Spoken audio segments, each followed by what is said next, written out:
This is a Miami Sports Music Podcast Network production. This is the #1 Miami fan morning show. Clock Blockers, let's go.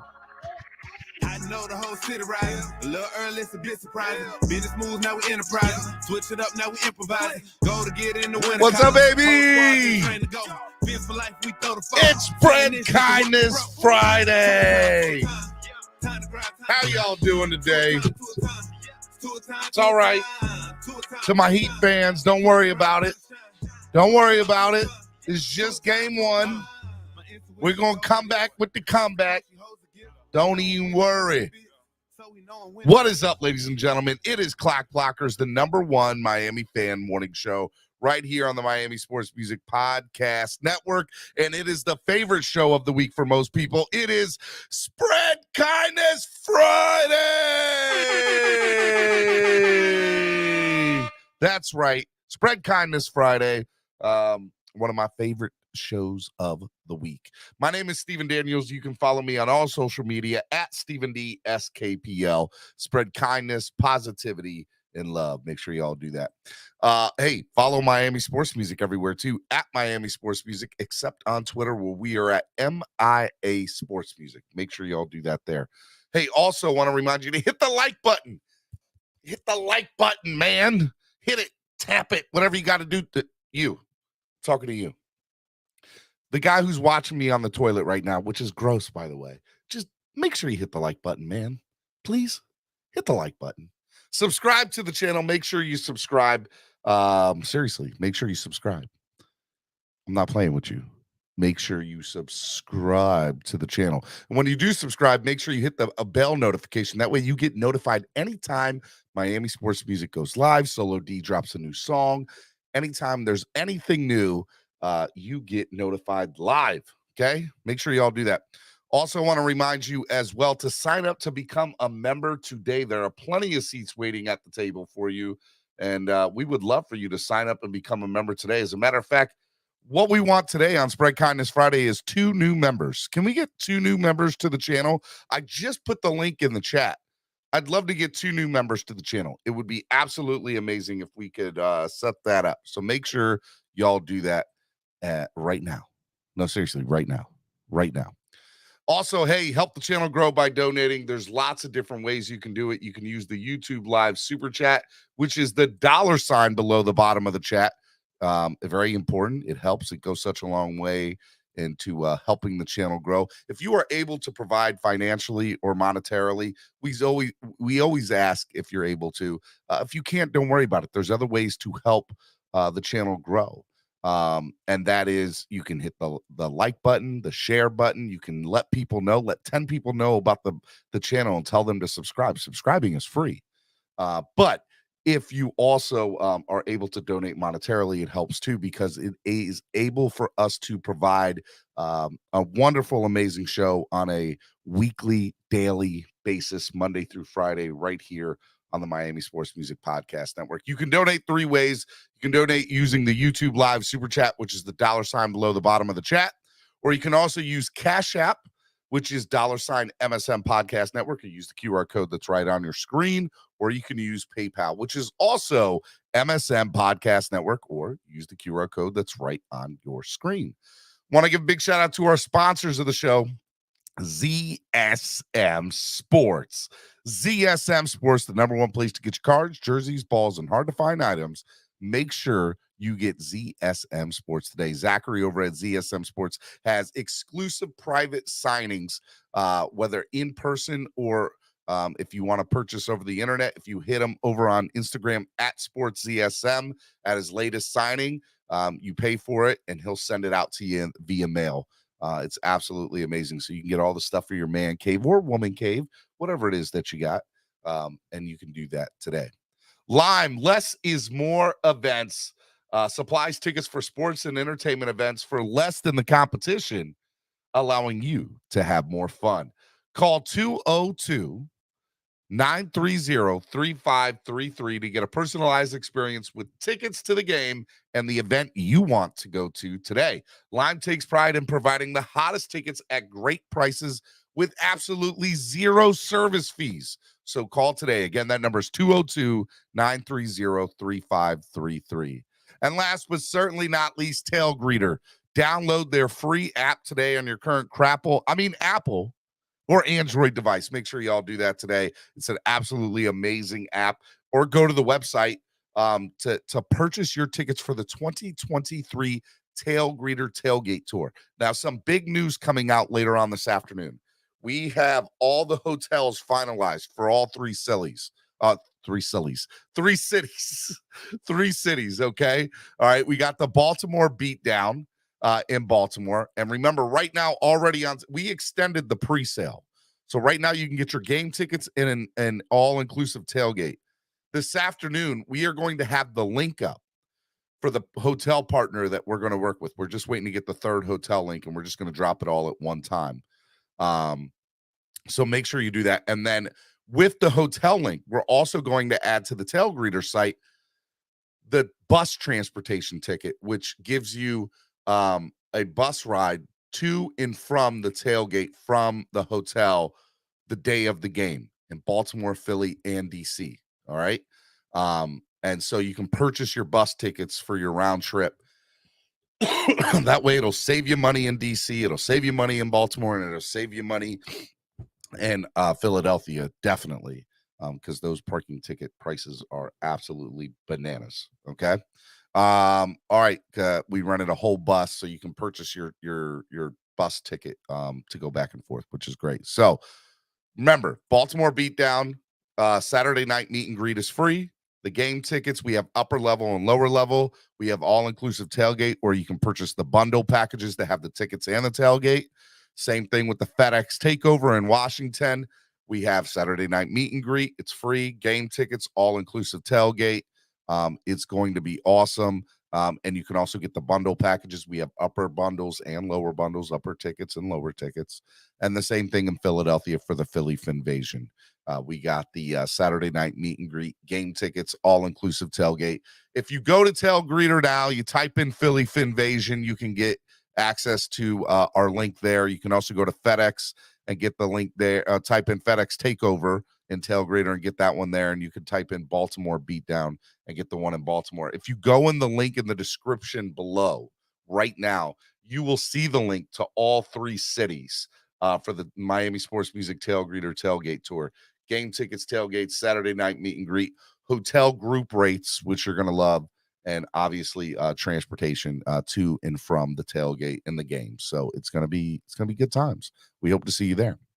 All right, a lot of stuff to get into today. It is Spread Kindness Friday, and as always on Spread Kindness Friday, I have a co-host. He's one of my best friends. Love the guy to death. Can't say enough about him. Ladies and gentlemen, Mr. Jason Sarney. What's up, Jason? Good morning, Steven. Good morning, everybody. Happy Friday. What's going on, man? How are you? Doing well. Good week, fun week. Obviously, a lot of potential news. Dolphins, NFL, fun day yesterday, and of course, after 4 o'clock. It's now officially post June 1st, of course, now being June 2nd. So let's see what happens in the next few days. Few hours. Well, hopefully something happens this morning while we're live. We got a couple of hours this morning. We shall see. We definitely shall see. We'll get into all that. But last night was game 1 of the NBA Finals. Denver Nuggets, Miami Heat. We'll just briefly talk about that here this morning. Look, here's the reality of the game. The game last night was pretty much what I thought would be the case, as far as I think that the Nuggets are definitely the more rested team, probably the more talented, top to bottom, and they definitely have the better player in Joker. But even with that being said, last night they only won the game 104 to 93. Right, so it was an 11-point difference, and there was a couple of things that I think led into that. Number one, I think the Miami Heat shot way too many threes last night. And when you are sitting there from three-pointers, 13 of 39, and you're only hitting 33% of your shots, I feel like what you need to do is take more shots in the paint.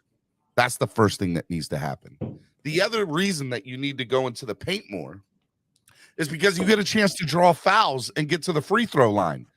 Last night, the Miami Heat went to the free throw line a total of 2 times last night. And you're not going to win championships by not getting to the free throw because it stops the clock. It allows you to get points while the clock is not being run. And it also puts the other team in foul trouble. And last night, there was no foul trouble really at all for anybody on the Denver Nuggets. So you have to use what is available to you. And look, I mean, don't get it twisted. The threes that they did make kind of kept them in the ball game, the Heat, but they needed to take way more shots within the paint. And in order for the Miami Heat to beat the Denver Nuggets, those are the two things that have to happen. You got to get them into foul trouble by getting more shots in the paint, and you got to get them to the free throw line more on top of that, and take less threes. And that's ultimately what it is. You agree with that as a basketball fan? Those things make a difference in the span of an NBA game, right, Jason? As a guy who used to be a 6'4" center in the mean streets of Long Island, New York, anytime you say put the ball in the paint and draw more fouls, I like that idea. Yeah, I totally agree. And look, so, Jose says, I said that Denver would be rusty. I don't think I said that. I think my saying yesterday was, are they going to be rusty? Because they swept the Lakers in 4, and the Heat had to play 7 with the Celtics. Here's the reality of the situation, right? Jimmy Butler scoring a total of 13 points is also not going to cut it. You want to win a championship, you need Jimmy Butler to be on top. Your leading scorer last night was Bam. If Bam is sitting there playing 40 minutes, scoring 26 points, and by the way, there were some shots he was just straight up missing. If he had some of them go in, it would have been a game at the end. So I want to say at the end of the day, that the Heat have what it takes to beat Denver. I think that they do. But they have to use what's in their arsenal. And part of using what's in their arsenal is getting the Joker in foul trouble, right? Taking him off the court. And you gotta start getting some offense for some other places. Haywood Highsmith, 18 points last night. Gabe Vincent, 19 points last night. And there was some other people that played, but nobody at the end of the day really made a big impact besides Bam. And if you're going to win a championship, you can't just rely on Bam Adebayo. You just can't do it. You have to have a source from somewhere else to win a championship.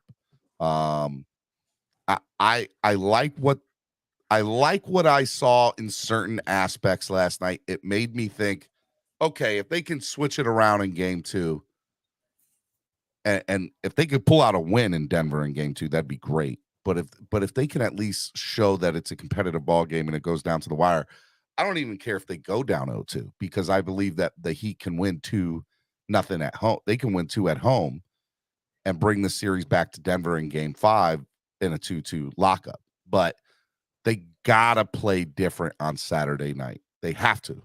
There's no ands, ifs, or buts about it. They have to. They got to play different.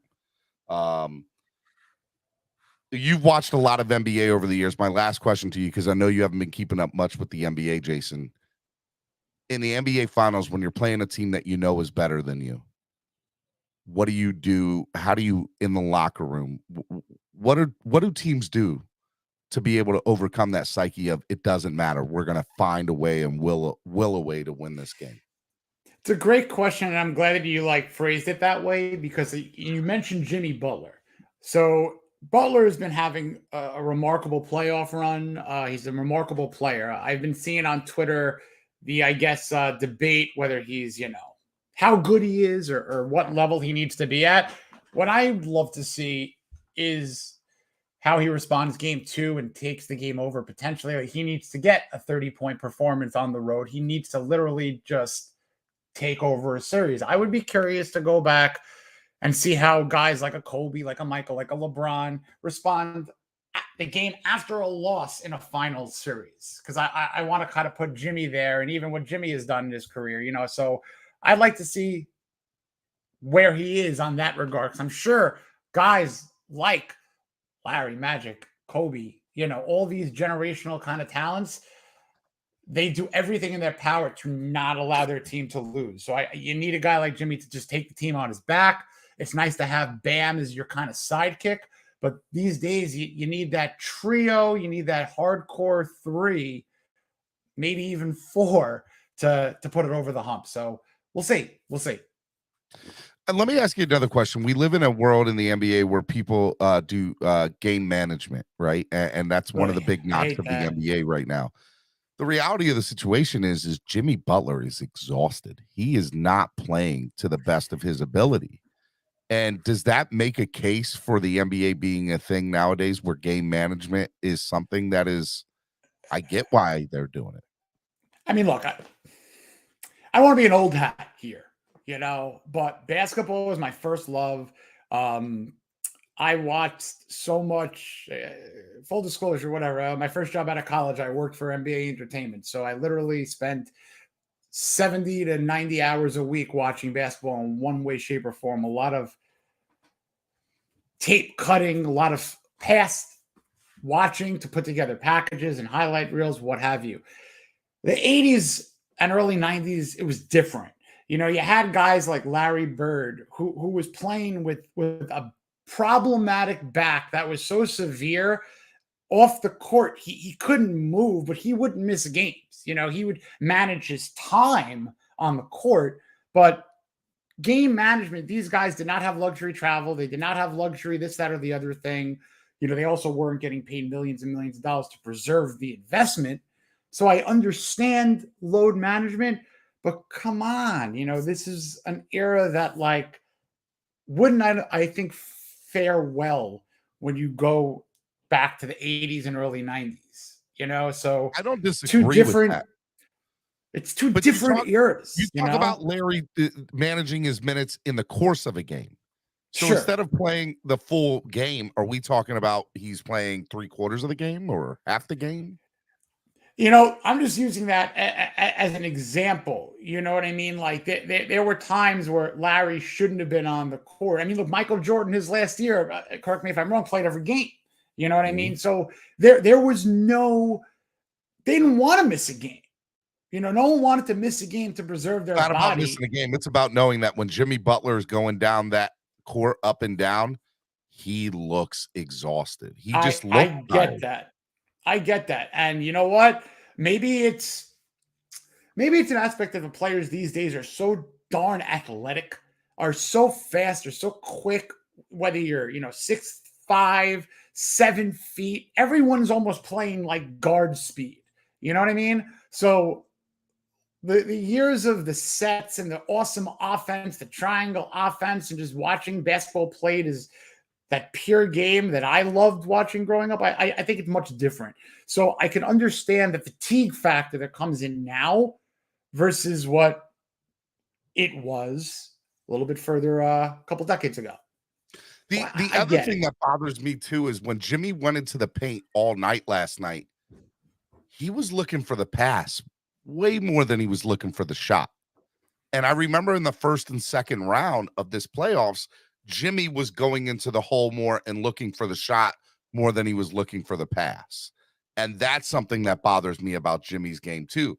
And again, you can't score 13 points in an NBA Finals game when you're the star player and expect to win. You can't do it. Can't do it. Another guy like let's talk Kobe Bryant, because he's recent, but he's like the guy that kind of connected those eras best. I remember being 14 years old in basketball camp, listening on the radio to the draft when the Hornets drafted Kobe right before the trade. The Hornets have made a lot of bad moves in their history. Oh my God, Vlade Divac. The Vlade Divac. I remember exactly where I was. Never forget it.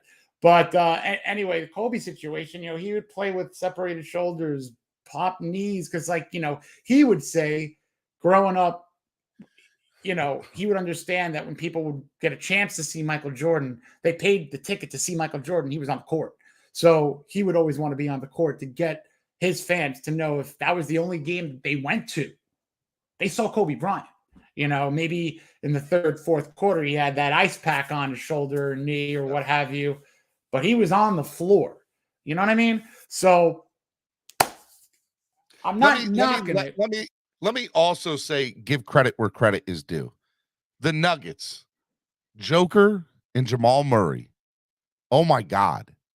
Like those two guys, 27 points for the Joker and 26 points for Jamal Murray. By the way, Aaron Gordon and Michael Porter making a combined 30 points themselves combined.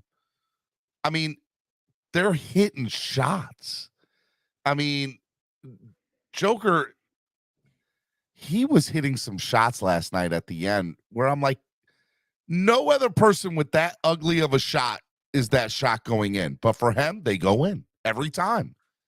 And it's very similar to me watching Golden State a few years ago when Steph would be at the middle of the court and just throw up these stupid, ugly looking shots, and they're going in. And they're going in. And you're like, nobody else in the world makes those shots. And he's so big, Joker, right? That you don't think that he's a true ball player. He does not look fluid. His shot does not look natural. The way he plays the game doesn't look natural. But the man is maybe the best ball player in the NBA right now. Like, I have to admit, he might be the best basketball player in the NBA right now. He's that good. He's a 2-time NBA MVP. Doesn't look natural playing basketball. But man, the kid he's good. He's so good. And so as much as I want to say, look, the Heat beat themselves, I think there's some truth in it. But man, Denver beat them too. And it's because of Jamal Murray and Jokic. And you got to give credit where credit's due, right? When somebody's beating you, they're beating you for a reason. And those two guys are for a big reason, combined over 50 points between the two of them alone. So, I mean, unreal. And by the way, I think they both combined for over 90 plus points between assist, rebound, or between assist and points last night. I think it was over 90 points for both of them combined, which is crazy. Crazy. So absolutely insane what they both did. All right. Enough. By the way, the next game is game 2 on Sunday night, not Saturday night, 8 p.m. Heat can still win, right? You think the Heat can win in Denver? It can happen. I mean, anything can happen. If I were to take just a guess, just a guess, I think that the way that I think that the NBA would love the series to go, and I think that it is kind of doable. Denver takes the next game, Miami takes their 2, and then it becomes a new series. And You're right. That's what do they say? And we got a whole new thing. They go down. We got a whole new thing. They go down 0-2 though, and they got to go back to Miami. They got to put their big boy pants on and play in game 3 and 4. 100%. I listen, if they're playing, like if they get blown out game 2, obviously very problematic. But if this is like, let's say like under a minute, last 2 possessions, that they're in it to win it in Denver. But let's say Denver just holds on. You bring that momentum to Miami. You get that rest. You're in your home. You got to win those 2. And I think that that's viable to think. But let's see how they come out of the gates and how they finish the game 2. All right. Miami Sports Music's #1 Miami fan morning show, Clock Blockers, right here on the Miami Sports Music Podcast Network. We just recapped the NBA Finals game 1. Second game is Sunday night, 8 p.m. on ABC. Heat at Denver Nuggets game 2. Real quick, just to let you all know, Saturday night is game 1 of the Stanley Cup Finals, which we are all super excited about. Las Vegas Golden Knights hosting the Florida Panthers, and that should be a great matchup as well. And you can see all of those games on TNT, which I'm excited about watching that the NHL Finals on TNT. I wish and prayed that the NBA Finals were on TNT because it's so tough listening to Mark Jackson and Jeff Van Gundy. I can't do it. It's so. There were times you last don't like night. My New Yorkers, huh? Look, I love you, Jason. Okay, and I have family that's from New York, But let me tell you, Mark Jackson and Jeff Van Gundy are so hard to listen to. And I like Mike Breen, but God, like you're just like, shut up, Jeff Van Gundy. There's a reason you're not a coach anymore. That's all I know. That's all I know. It's bad when I'd rather listen to Stan Van Gundy, who's almost just as bad. I'm sorry. Those Van Gundys. You gotta love the Van Gundys for whatever reason. But I don't. Neither one of them. All right. Let's get into why everybody's here, man. It is post June 1st. Let's get into Miami Dolphins talk. That's why most people are here anyway. 4 p.m. yesterday started the post June 1st craziness.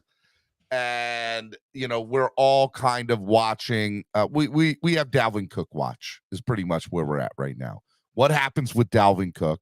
We're going to talk a little DeAndre Hopkins too, because that's starting to pick I'm not going to say a little steam, but the conversation's starting to grow a little bit through social media, through some of the, you know, national media. National reporters are even saying that there's, you know, that DeAndre Hopkins is, you know, narrowed it down to a couple. We don't know, but we're going to talk about all that. We're also going to get into now there's all this money. There's 13 million that, you know, the Dolphins have access to now. That Byron's contract is off the Bucks.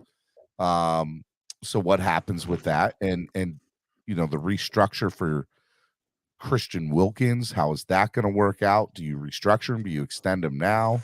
All of that, I think, plays a factor in the role. And you still have guys like Dalton Risner who are still out there, and DJ Fluker. And I think all of those things need to be talked about as well. So let's just start where everybody wants to start, and that's the Dalvin Cook situation. Dalvin Cook is currently on the Minnesota Vikings roster as of this moment. The rumor is that Minnesota's holding out hope of one of two things. Either they can get him to take less money to stay in Minnesota, which I don't think he wants to do or will do. Personal opinion. Or they're looking for a last-minute trade partner before they, you know, to get something for him, to get some sort of compensation for him. What do you think about the Dalvin Cook situation? What do you know? Because I know you do have some people. Give me your thoughts about the Dalvin Cook situation right now. Well, there's a lot in it. There's a lot to talk about with this. And I know that I've seen some questions, cap for life. I'm going to do my best to just encompass everything. The question's not covered. Please throw it back up. But basically, the post-June 1 designation, it always was going to be post-June 1, but that doesn't mean on or immediate. What do I mean by that? There is no deadline for the Vikings to say to themselves, I give up, we're going to cut him. Technically, this could play out. I mean, there's no reason to think that it has to happen because we all want it to happen. So just because we're after the designated time, this just now allows the Vikings to have a little bit more money, and their choices here are a trade or a cut. Now, they are definitely trying to make a deal.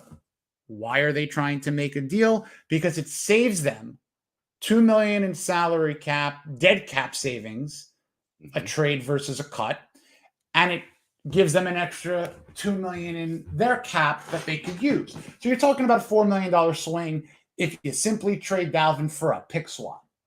And let me pause you. Let's break it down. Let's break it down step by step. Okay. What is? But I just want to say before that, the caveat to the trade for any other team is Dalvin Cook's contract. So that's why it's not that easy. What is a $4 million swing to any NFL team? A $4 million swing to any NFL team could be your draft pick class in the back end or the top half, however you want to slice it. I mean, $4 million can go a long way. Let me give you an example. $4 million could be our entire draft class this year. Dude, let's look at I'm going to use a name here that I kind of insinuated might have a little bit of a fun accolade today. That's all I'll say, and I'm wearing a color indicative of what I'm trying to insinuate. Andrew Van Ginkel is making $2.65 million on a one-year deal. That puts into perspective what $2 million in salary and $2 million in dead cap kind of could give you, because if you want to put that $2 million into one player and re-signing or investing in, it's a player that is good. If you want to spread that $2 million across the 2 draft picks, a third and a fourth, the Vikings can do that as well. It's essentially enough money to cross a couple of boxes off, or at least one that you need, especially if you know that you're importing in one way, shape, or form, exporting, a running back. So Minnesota doesn't care if it's for, they did at one point, but now it's to the point where they just want to trade them. They don't necessarily even care if it's for a mid-round draft pick. They're saying, show me the best trade you can offer me, even if it's a 6th or 7th round pick, which I don't think it'll be that low. I think it'll be a little bit higher than that. But at this point, they want a trade, and they're telling everybody. The problem's the money. Trade. Exactly. The problem is his contract. So what has to happen is, and I don't know exactly. They would have to give teams permission to talk to him at that point. Exactly. Right. So I was about to say, I don't know the parameters, the legality, the contractual, or the tampering or non-tampering aspects of things. But the Dolphins would have to make this trade, or any team, mind you.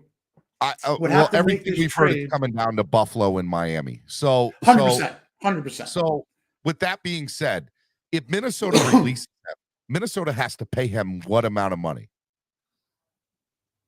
Do you know what the number is of what they would have to pay him? Like a $11 or $12 million contract. Let me go into it. Hold on one second. What does Spotrac say is he would get paid?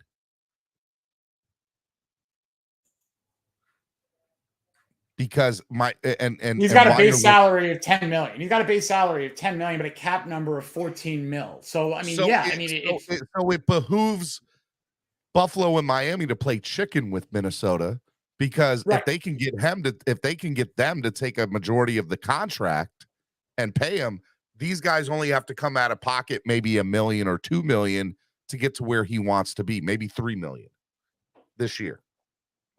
Because Minnesota would be paying him that amount of money, and his new team would only have to pay him a minute fraction of the cost, correct?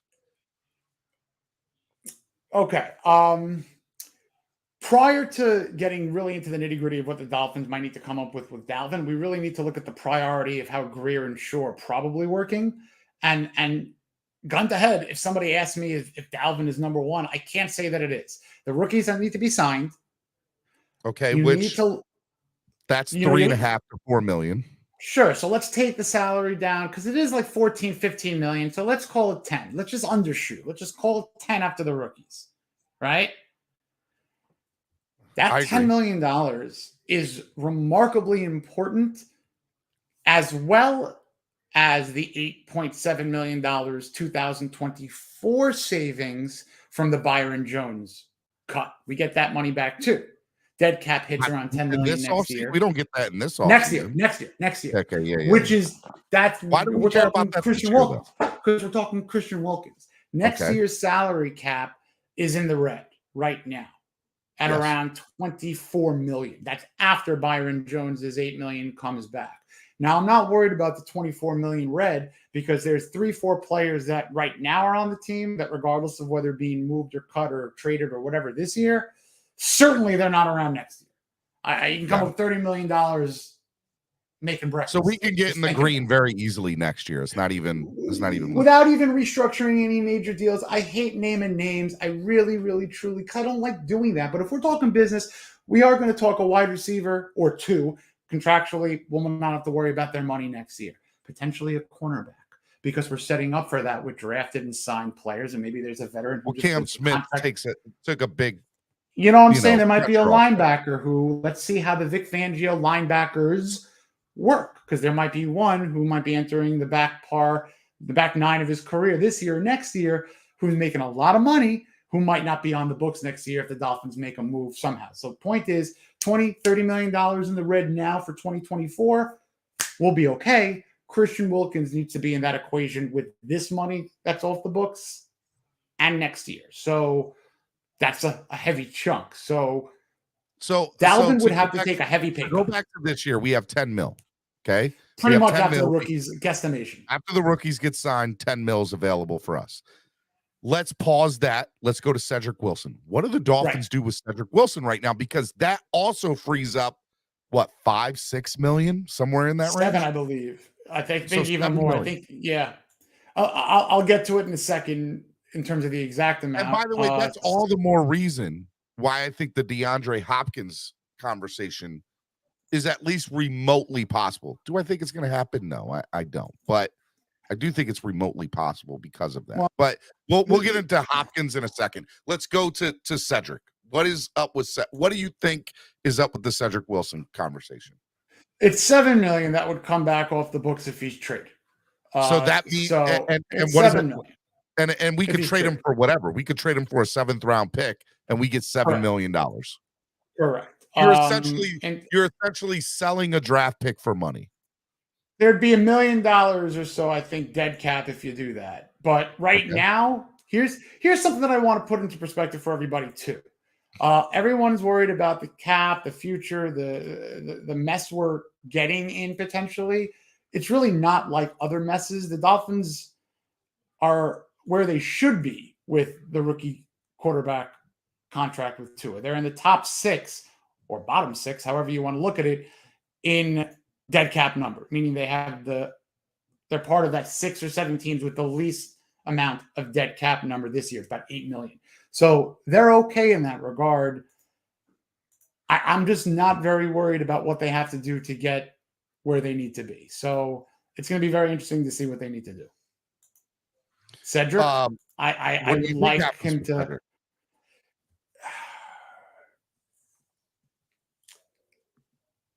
If he's traded, again, that's where you make the savings.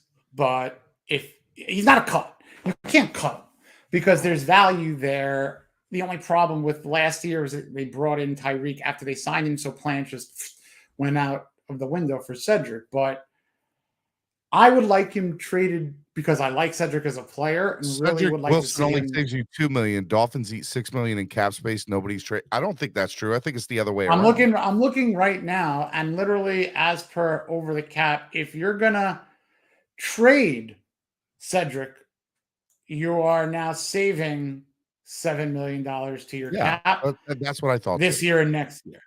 If I'm going to fix it, if they cut him, that is correct, Mark. They're saving $2 million, and there will be a $6 million dead cap. Now, trading again. If they cut him. That's if they cut him. Absolutely. This is the point of the Dalvin Cook scenario and the differentiation of what a cut versus a trade is. Now, for Cedric Wilson, if I'm Chris Greer, if I'm looking at value of contract savings more than return of compensation, look, if I'm not thinking just pure cold-hearted businessman, I'm not saying Chris Greer is that or not. If you want to give Cedric Wilson, who's a good guy, a good teammate, a good football player, who's making a solid salary, an opportunity to maybe be wide receiver 1, 2, or 3. No, sorry. Wide receiver 2 or 3 or 4 instead of wide receiver 4, 5, or 6.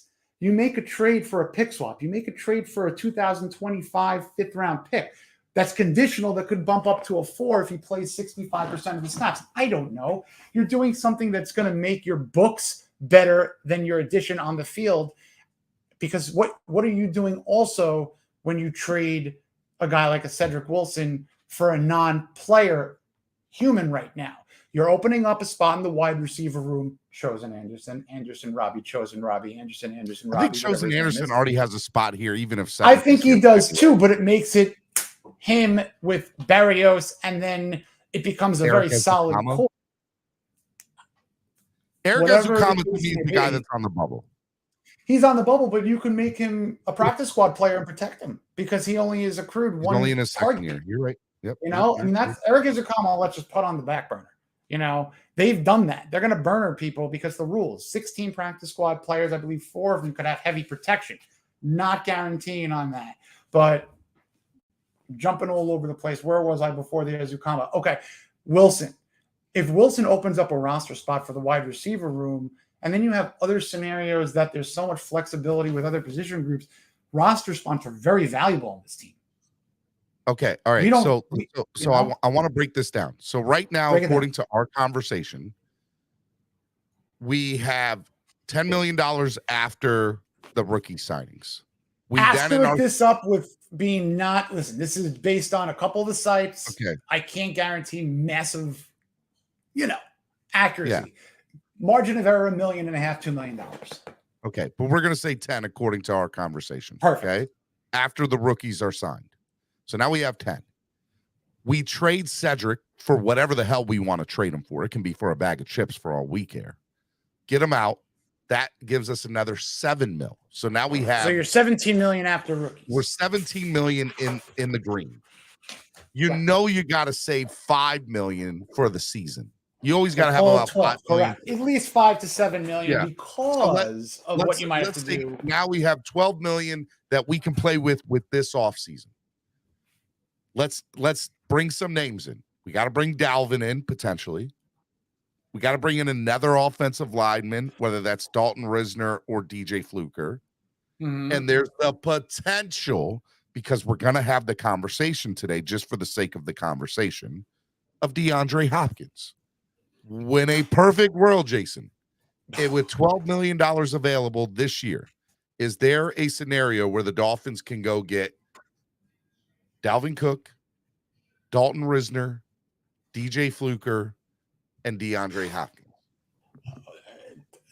That's like putting $1 on a keno in Vegas and hitting it and winning the billion. Like, I don't think that could happen. I mean, look, mathematically, at this point, there's a 90-man roster. There's 90 guys on the team with 86 signed, not the rookies. So what has to happen to bring anybody in at the moment? Someone needs to go out.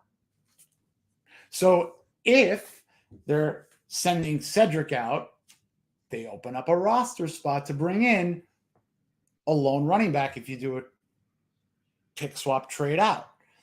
I don't think Minnesota is going to deal for Cedric Wilson because they are not a team that's going to bring on that salary to make a wide receiver 4 at 7. You think the Dolphins tried to package Cedric in that deal to Minnesota originally? Here's what if I need to make no, not at all. I don't think that's even tabled because that's almost like an insult to Minnesota. That's negating what they're trying to do. It does, but Noah Igbenogany, I think, is a part of that. I think Noah Igbenogany is a situation where he could be a sweetener anywhere. But if Flores is anywhere in that equation, Brian Flores, there's one or two players that I think could be talked about. But if Noah Igbenogany is someone that the Dolphins could add in that, that's almost like a weird way, just a trade to get a player out, get a salary out, allow Minnesota to get their salary out, but potentially get someone that they could be worked with. Like Igbenogany could be that player. He's young enough where a familiar coach, new scenario, new situation, that's something that I would be trying to press. Igbenogany, 5th round draft pick. You give us Cook in a 2024 7th or something like that regard. I don't know. But that's where I would be really hammering or trying.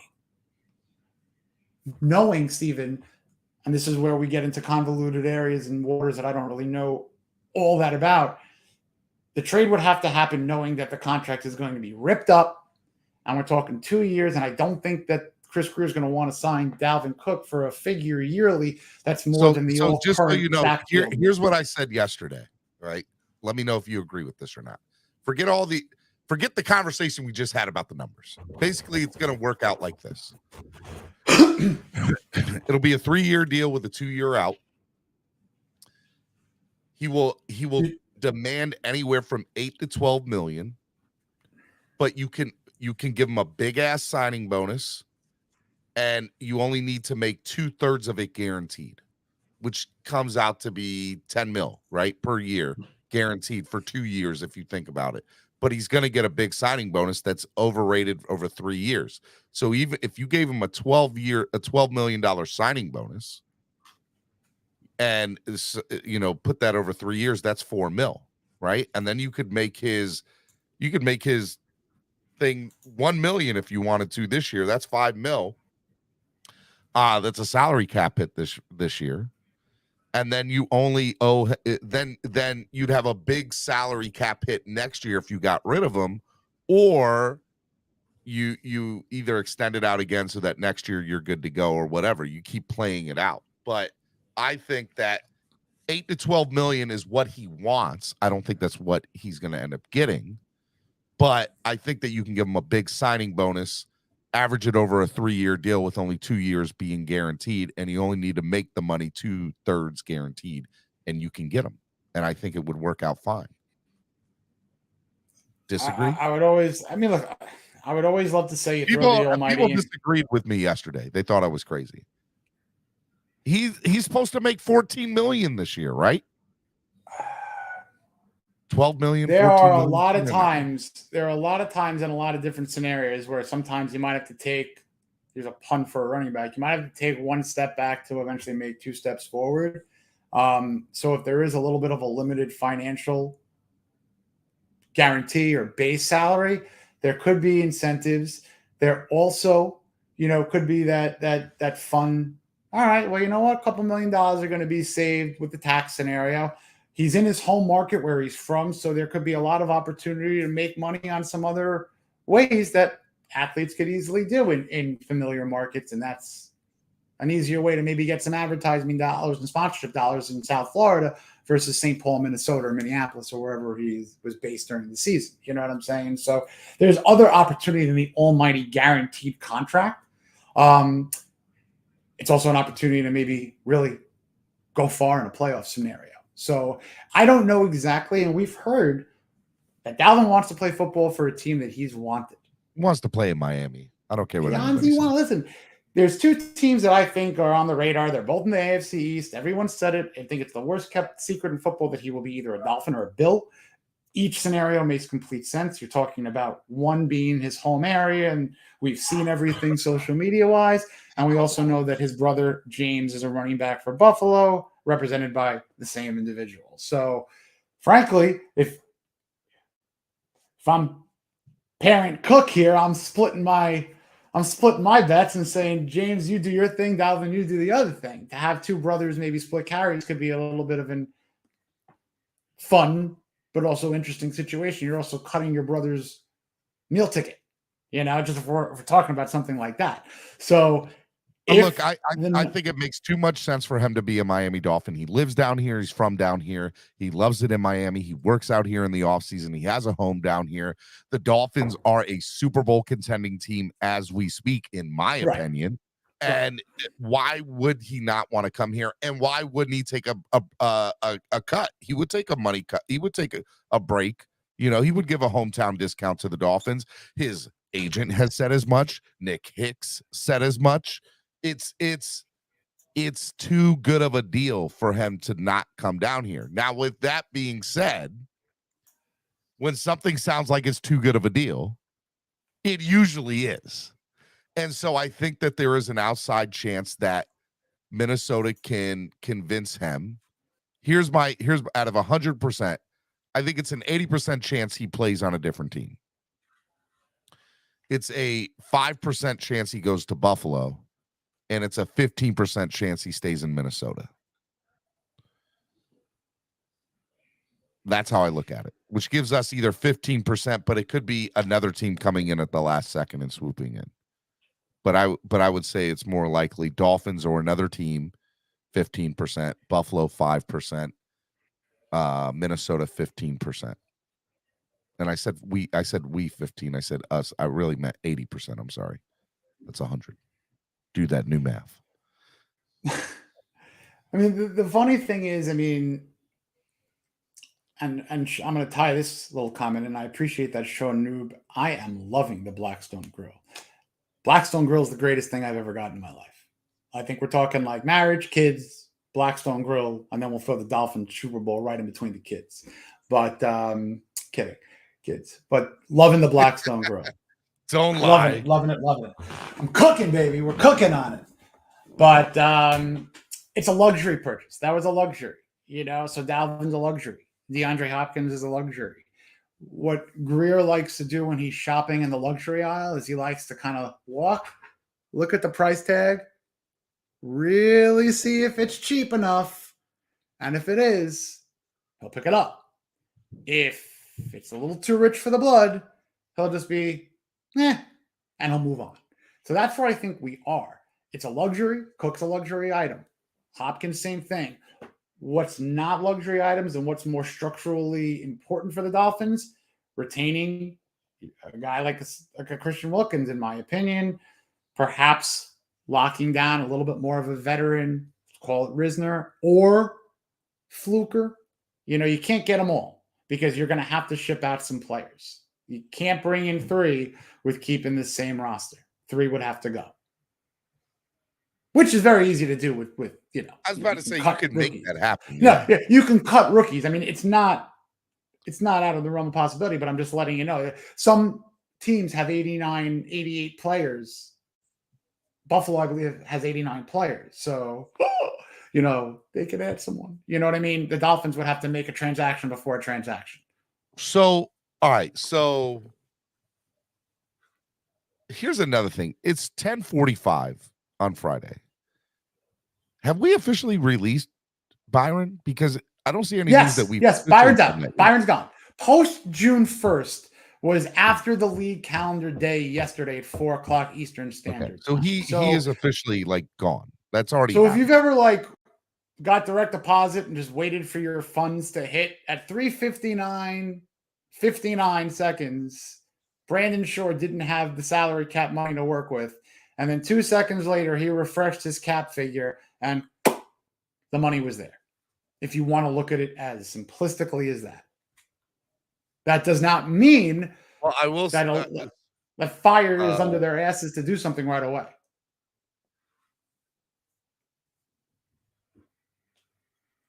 Because I was looking and when you smash the burgers, don't smash the burgers too much. You don't want to get all the flavor and the juices out of them. You want to do it slightly, just a little tip. Don't smash those burgers too much. Too much. I'll tell you, Steven, we're going to do some fun morning on the Blackstone for that Germany game. Dolphins, we should do a tailgate, home tailgate show. Maybe bring the camera outside and do some German breakfast things. Are you going to be Chef Jason on the grill? Always, baby. That is literally my favorite time in the world, is working a grill or watching a game or both. So, according to NFL transactions, it has not happened yet because I don't see it up here. I mean, it's in their leisure. It's got to be from a business standpoint. I mean, it's post June 1. He's cut. The designation on the cap sites are there. So, Oh, it's already there on the cap sites? Yeah. Oh, I'm looking at 13.9 cap space right now on Over the Cap. And I've been trying to match up numbers dead cap wise. They're accurate. With now Byron Jones added to it, the Dolphins have $8.2 million of dead cap, which is 6th lowest in the NFL. Not so terrible. All right. So what are the odds that something goes down today? Or do you think that this is... What are the odds? Do you think there's no rush on Minnesota's end? There's no rush. I mean, a lot of my tweets have indicated that, it's going to happen right away. We're all having fun with this. We're all having fun with this. In no way, shape, or form is there a gun to any head to the GM because there's no rush, Miami doesn't necessarily need the running back. So it's not like they're in a rush to be the first in line. It doesn't look like there's many other suitors out there. Although I agree with what somebody from the national media said earlier this week. I forget where it was, but they said every NFL team should be considering bringing in Dalvin Cook because he's that good of a talent, and he makes it doesn't matter who you have in your backfield, he makes your team that much better. Let me say this before the running back market is a much different market than it was 5, 10, 15 years ago. If a running back 100%. as Dalvin Cook hit the market, remember when we were talking about either Edgerrin James or Ricky Williams, you saw what that trade haul brought in, for Ricky. You saw, I think the changing of the guard in terms of the money to running backs started with the Le'Veon Bell mess. Mm-hmm. You know what I mean? Remember that whole Le'Veon Bell contractual mess where he was demanding way too much money? He was sitting out. And now you had a guy like an Austin Eckler kind of worry about his money. He signed a $2 million extension or something like that. He's making not a lot of money for his skill set. The running back room has become now a running back room for most teams. How many pure hardcore bell cow runners are there when you go into this season? Well, listen, Dalvin Cook is not going to be a bell cow runner no matter where he is. It seems 25, 30 carries. I don't think that's the way of the game anymore. So you're not going to be paying running backs that much. So these running backs also have to come to that realization. A guy like Dalvin Cook, 150 touches for a 6 more year career in Miami versus 3 more years of 300 touches in Minnesota. Do the math. Do the math. Mark K says Minnesota can hold on to Cook through the preseason, Correct. run him to showcase him, and still try and trade him after preseason game 3. Fully 1,000% correct. But now what does that do? It also takes them out of the market for other moves. You're saying us having watch parties for this are irrelevant because it could happen tomorrow, but it could happen after week 3 of the preseason. It's on Minnesota at this point. We have watch parties for when there are things announced like joint practices and who's wearing an orange mesh jersey today. But the funny thing is that we care a lot about a little in football. So, yeah, if you want to have a watch party, charge your phones, babies, because it might take a little bit of time. That's all I'm saying. It might take a little bit of time. So a lot of it looking around. So what about Cedric Wilson for the Dolphins? Is that something that has an expiration date on it, or do they let him keep playing? Like, because here's the thing: he's practicing with the team. He's in OTAs. He's meshing well with the team. He basically said, when he was asked, he's like, "I can't control any of this. All I can do is come in, do my job, and just." You know what this reminds me of, Steven? From purely, and we're not talking anything in player comparison. Well, ironically, we're not really talking about anything other than just talking about similarity to the situation. This is reminding me of Mike Gesicki, because what he's saying is all the right things. He's showing up. He's going to be a guy that shows up. Is this the right fit for him? We all know it's not. And 80%, I think he knows it's not. Oh, everyone knows it. A blind man who has seen this football team play knows it's not. But he's saying the right things and doing the right things, and teams love that crap. They love it. Yes, he does. Yes, he is. So you can take this to week 4. Week 5, wide receiver on another team goes down. And as Mark mentioned, it's the same idea. But what does that do? It creates them making him part of that 5 or 6 person 53-man rostered receiving core, and it pushes someone out. So it would behoove them to move a guy like Cedric Wilson before preseason or training camp, even. Give him a fresh start. If anything were to happen that I would get extremely excited for Dalvin Cook would be, as I've liked to say, the move before the move.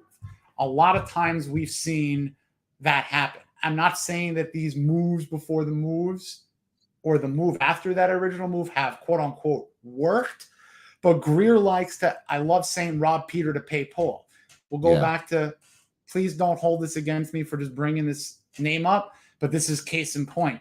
When everyone in the world knew that they were trading for Josh Rosen a number of years back, Greer wanted to get capital to trade for Josh Rosen.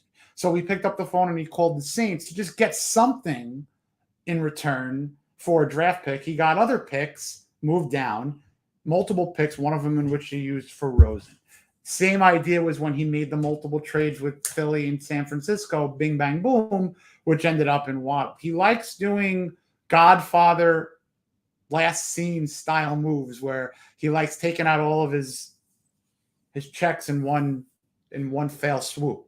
You know what I mean? So if we see a move like Wilson traded, it could be a precursor to making a Risner signing, a Cook trade or signing after. So with Dalvin Cook, all right. Dalvin Cook is forcing the hand. He will not be a Viking all summer. He's not letting them play with this future. It's a players' league. Guys go where they want to go. What do you think about that? This is also, listen, in theory, that's why I was saying 100% with Mark is correct. As a team, we're playing games of chicken here. who's very good at a game of chicken, who just doesn't give a crap if he has to swerve or hit on head on. It's Greer. Every running back situation we've seen, whether it's draft rumors, trade rumors, sign rumors, they've been involved in. They were in the DeAndre Swift market.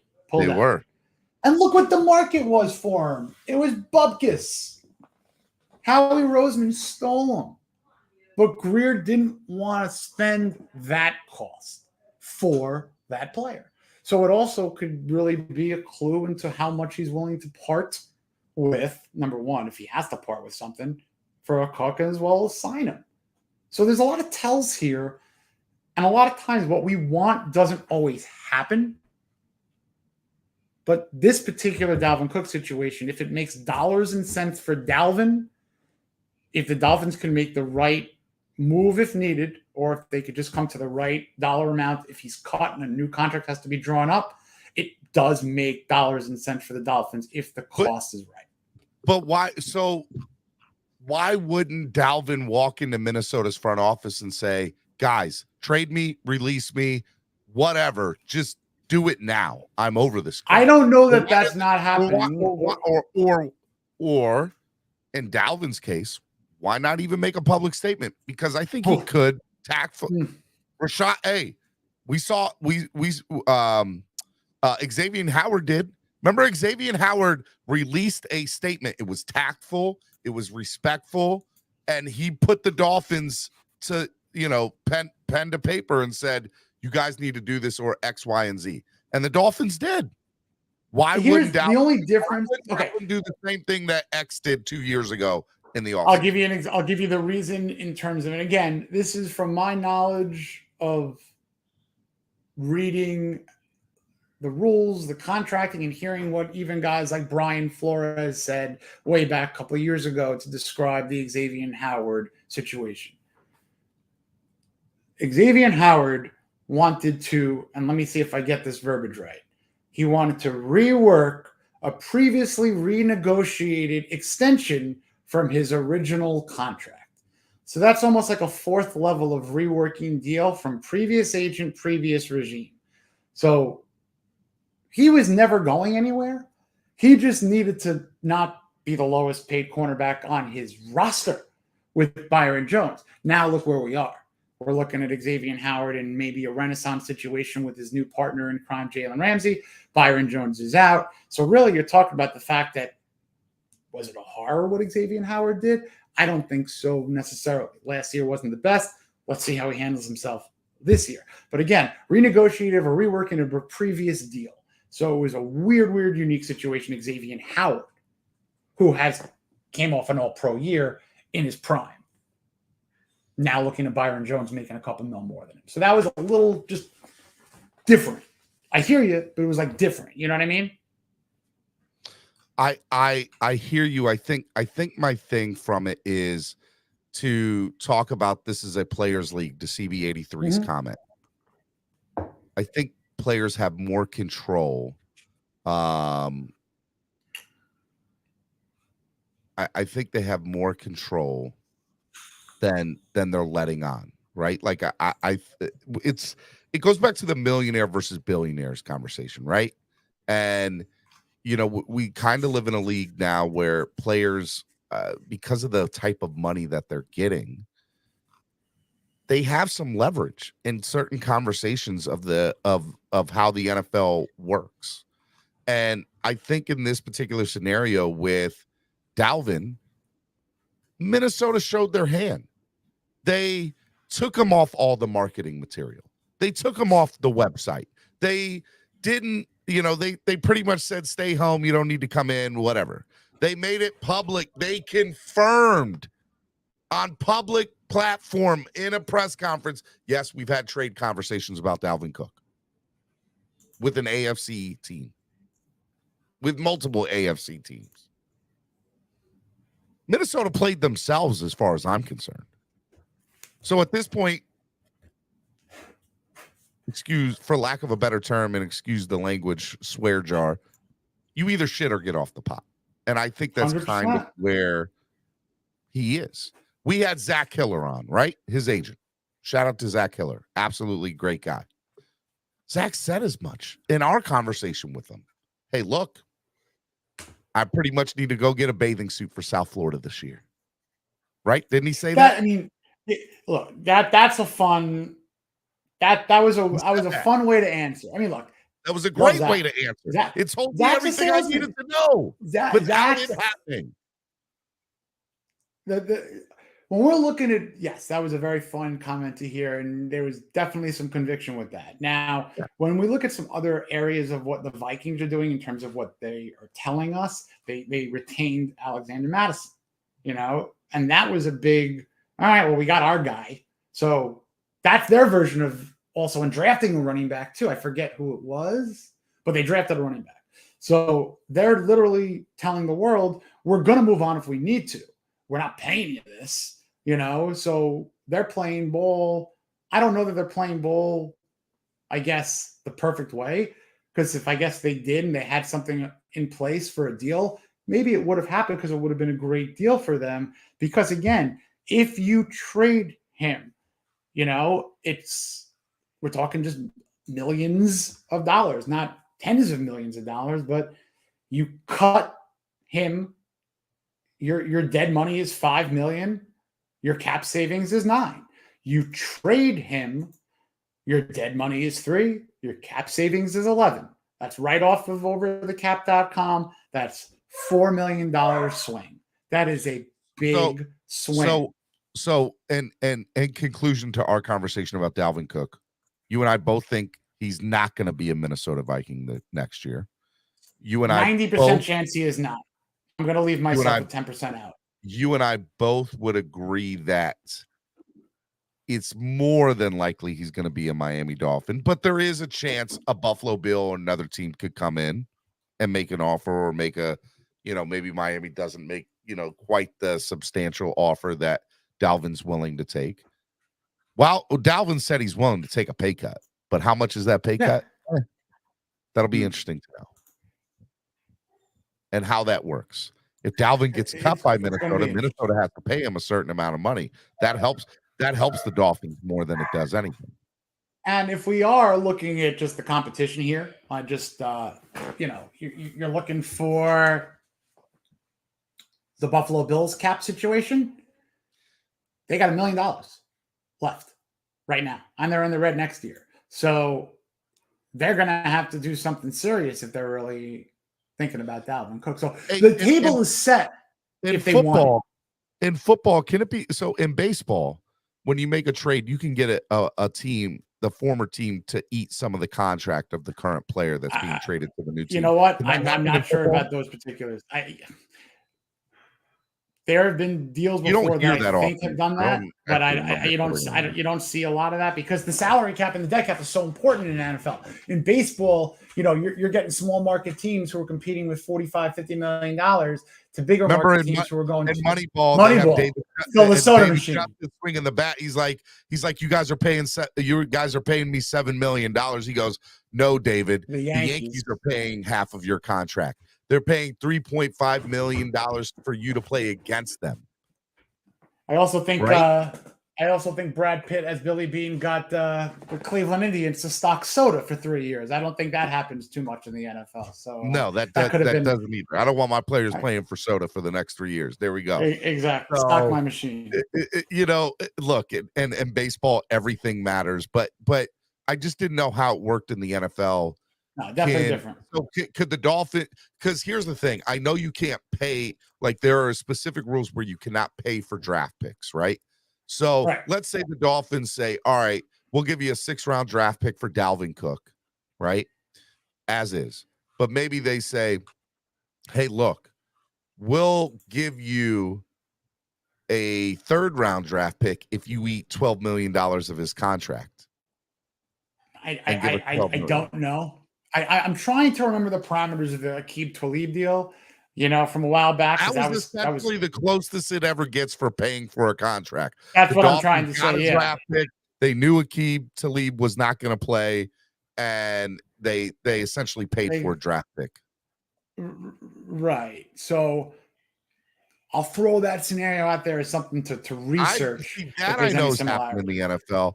I would Right. love to know. I would love to, if anybody can go confirm what the rule is on teams eating like taking some of the pay for contracts in the NFL. I would be curious to know if that happens in the NFL, and if so, what exactly the rules are for that.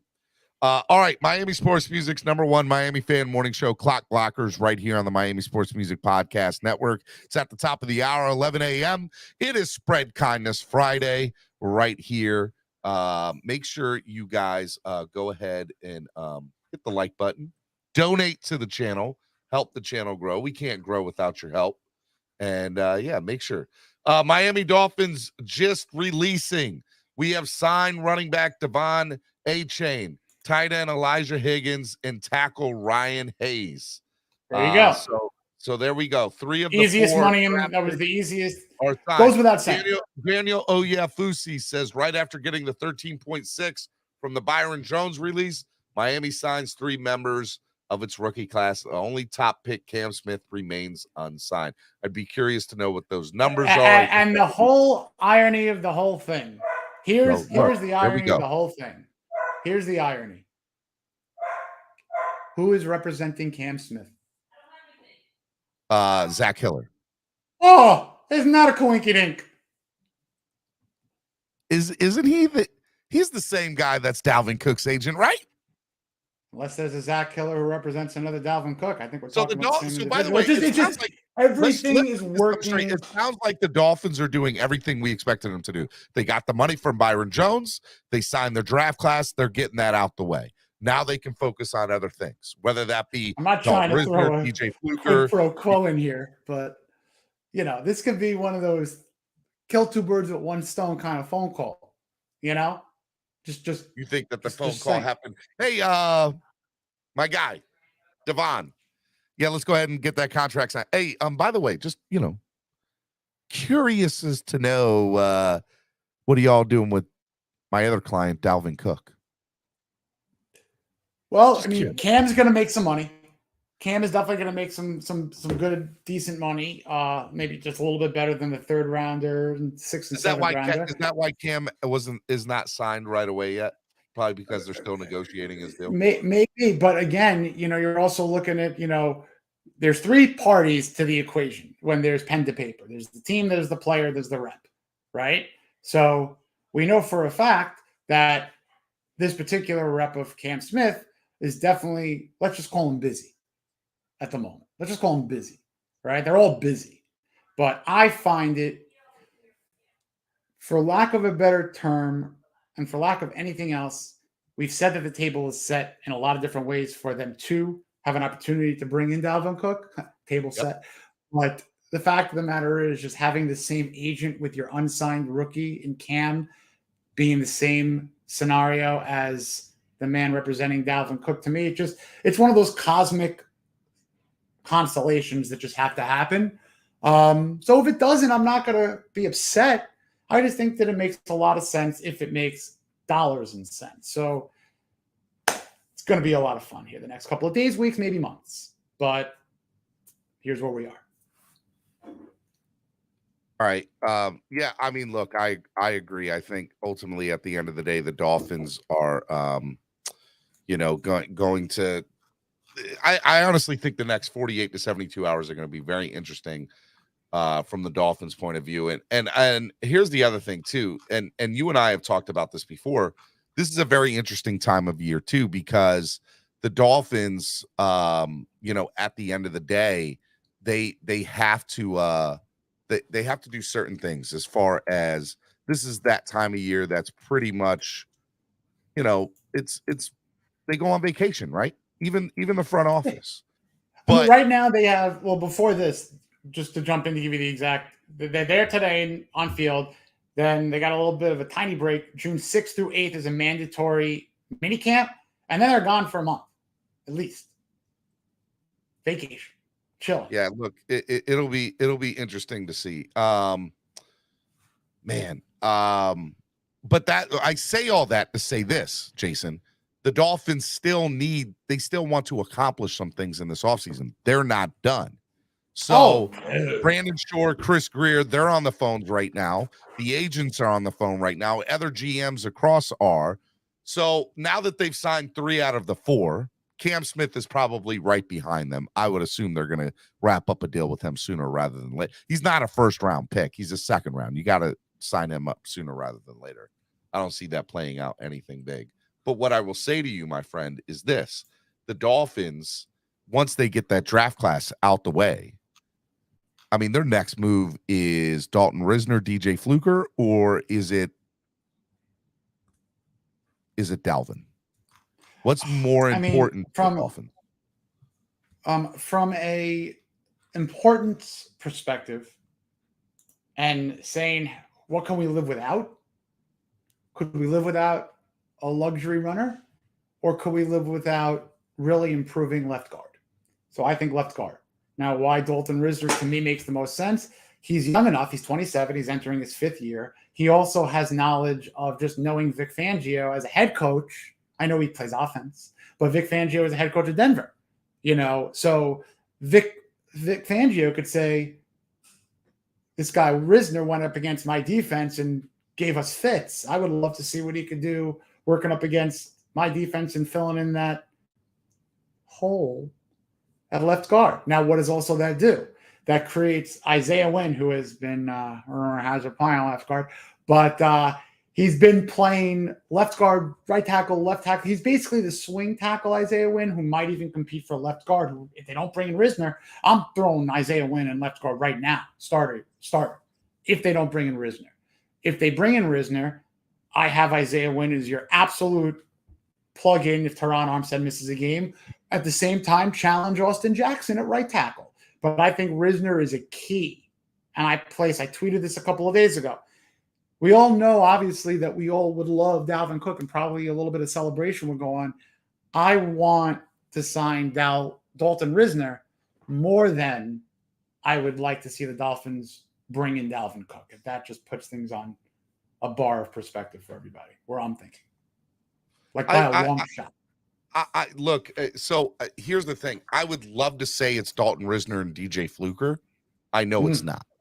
Yeah, it's one or the other, or off book, the field.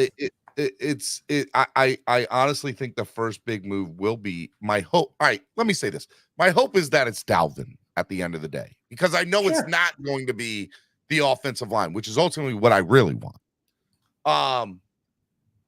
Because I don't think at the end of the day they're as stressed about it as we, the fans, are about that O-line. I think they're like, nope, we're good. I think they're somewhat satisfied with where they're at, right? I think they're somewhat satisfied about where they're at on the O-line, which makes me nervous and makes me scratch my head and makes me think, what are the Dolphins doing? But at the end of the day, if they feel that way, so be it. I don't want to sit here and question too much of them, because for the most part, I feel like they've made decent moves. Now, with all that being said, the Dolphins sitting here now, I feel like, okay, well, you're not going to go out and address the O-line right away, because Risner's probably who knows if the Dolphins are going to go after him or not. DJ Fluker, who knows if the Dolphins are going to go after him or not. Dalvin Cook is the only one that we've been affiliated with as conversation-wise with the Vikings, and apparently off the record with Pillar. We don't know that per se, but I can safely assume that there's been backdoor conversations. Now, with that being said, Dalvin Cook to me seems the most likely scenario that the Dolphins are going to sign next. That'll be their next move. Whether that's via trade, whether that's the Vikings releasing him, Miami picking him up, Cook's going to be the next move. I don't think it'll be anybody before Cook. The only reason I don't say this that I want to disagree with that, but I do believe that even if there is a next transaction, it still is going to have to make room, because that's still not enough money, because if the Dolphins Cedric has to be a move then. I would throw Cedric in there. Is there anybody else besides Cedric that makes sense the Dolphins trading or getting or releasing? I could, again, I don't love to say on the Dolphins roster that makes sense. I mean, look, a couple of boo birds might come out here, but if I'm looking at players who I could slide in others or not miss wholeheartedly, I mean, look, I mentioned his name before. I mean, there could be a better opportunity for certain players on this team. Maybe Jerome Baker is one of them. Like, I'm just saying that name because a lot of money can come off. Would you necessarily take wins off the Dolphins' predictive total if that particular player is off the roster, knowing that you could slide in David Long and Andrew Van Ginkel, because that's what they're trying to do, is get them on the field inside more? Not saying one's better than the other. I'm just saying if you could slide one in and make up for what you're sending out. So they're not trading him. I'm not saying that's going to happen. I'm just saying that if I'm looking around, if I'm also looking around for a couple of million here or there, you could let go certain players that are a little bit lower down the depth chart. Good, decent players, but, players that you could probably say to yourself, is this going to detriment the Dolphins' seasonal win total or moving on in the postseason or winning a postseason game? Absolutely not. The Dolphins can recoup money if they want to bring in players that they're just going to have to spend money on. Dalvin Cook is one of them. All right, let's get into another conversation that seems off the wall and crazy, but people are having it. They're Rob Ninkovich of ESPN has predicted it. There have been other people in the community of Fox Sports and ESPN groups, the national media, that have predicted this. There is slight conversation that DeAndre Hopkins could wind up in Miami. I don't think in any way, shape, or form this is going to happen. But let's, for the sake of conversation, because we are a morning show, because it is post June 1st, let's have the conversation. If we get rid of Cedric Wilson, a roster spot opens up. And I also think that a roster could still open up no matter what. My question to you is this: pros and cons of DeAndre Hopkins coming to the Dolphins and likelihood that it happens. Oh, wow. Likelihood that it happens 0.01%, right? I mean, we don't need him. Another luxury item, like I said. Last year, between Tyreek Hill and Jalen Waddle, we're talking 287 targets. The next person had 52 targets. He's no longer on the team. Was a guy that we didn't see often or target often, was Mike Gesicki. So there's just not enough balls to go around for three receivers who want over 100 targets, without even – you can't have three number one receivers. That's – you could. You could. We're talking about also financial world now, my guy. Listen, we bring in DeAndre Hopkins. I'm not slamming my fist on the desk and saying, oh, my God, I can't believe we wasted money. I think the likelihood is low. Right. And it would also mean all it does is add insurance to what we already have. Sure. It also, look, how many wide receivers do they have right now in camp? 1, 2, 3, 4, 5, 6, 7, 8, 9, 10, 11 wide receivers right now. It's a lot. If you take Cedric Wilson out of the equation and put DeAndre Hopkins in there, I could understand that. To have a trip set. Just imagine this for a second. Tyreek, Jalen, DeAndre Hopkins, chosen, Berrios. And Berrios. Yeah. And Berrios is going to get a majority of the punt and kickoff returns. It would be the greatest wide receiving core ever put together in the history of the NFL. You call it the greatest show on surf. And it wouldn't even be close. The money I just don't think is there. This is already having. Let's get something straight. DeAndre's been paid. He's already gotten his money in the NFL. We all know that. He doesn't have to get the bag here. He's made his money, does not have to get the bag. He wants to win a championship. He's done playing for the Houston Texans of the world. He's done playing for the Arizona Cardinals of the world. He wants to win a NFL championship. Why wouldn't he come here? He'd take a pay cut. We know he would. Everybody knows he would. And name a team that's better suited for him to win a Super Bowl other than maybe Kansas City. Kansas City. That's why I said other than Kansas City. Who's suited for that? Travis Kelce can't come out and say that he thinks that DeAndre Hopkins is going to sign with his team. Like that. That's a little, He came out and said that he's signing with the Dolphins. He said that he thinks, but he can't come out and say, I think DeAndre is going to be wink, wink, coming to sign with the Chiefs. It's almost like tampering in and of itself, Well, you're saying that he's saying the Dolphins to like he's going to. I have no idea. But I do know that it would cause quite a stir if he's out there saying, yeah, DeAndre, come aboard. I don't know. Maybe these days, who the heck knows? But to me, here's my level of what to do with the money in order of priority. Because I really love this roster right now. Like right now, the roster is. You said I needed to take more time off with my take. Give me a new left guard. Okay. Number one. Yeah. I mean, look, I want Risner. Risner. But then do that move, trade Wilson. And then that leaves you with that one luxury item that you could probably bring on in. But then you're going to probably need to do another move to have the Cam Smith money and the money you need to go into the season. And then I'm good. So my question is, what is that one more move? Who else is on this roster that you can either release or trade or whatever? You're not going to be able to keep. So here right. Before you answer that, Noah's expendable. Yeah, expendable to the point where we could cut him and eat $1 million, $2 million in between Noah's that. So that's fine. Oh, no, it's completely. Noah's expendable. Completely. Cedric Wilson expendable. Mm-hmm. I mean, expendable guys. I'm trying to go through the roster of players that I know will make the team, but if they were to get traded or cut, it wouldn't be the end of the world. I mean, you have cornerbacks that are, a good special team coverage guy in Justin Bethel. He might make the team because of that.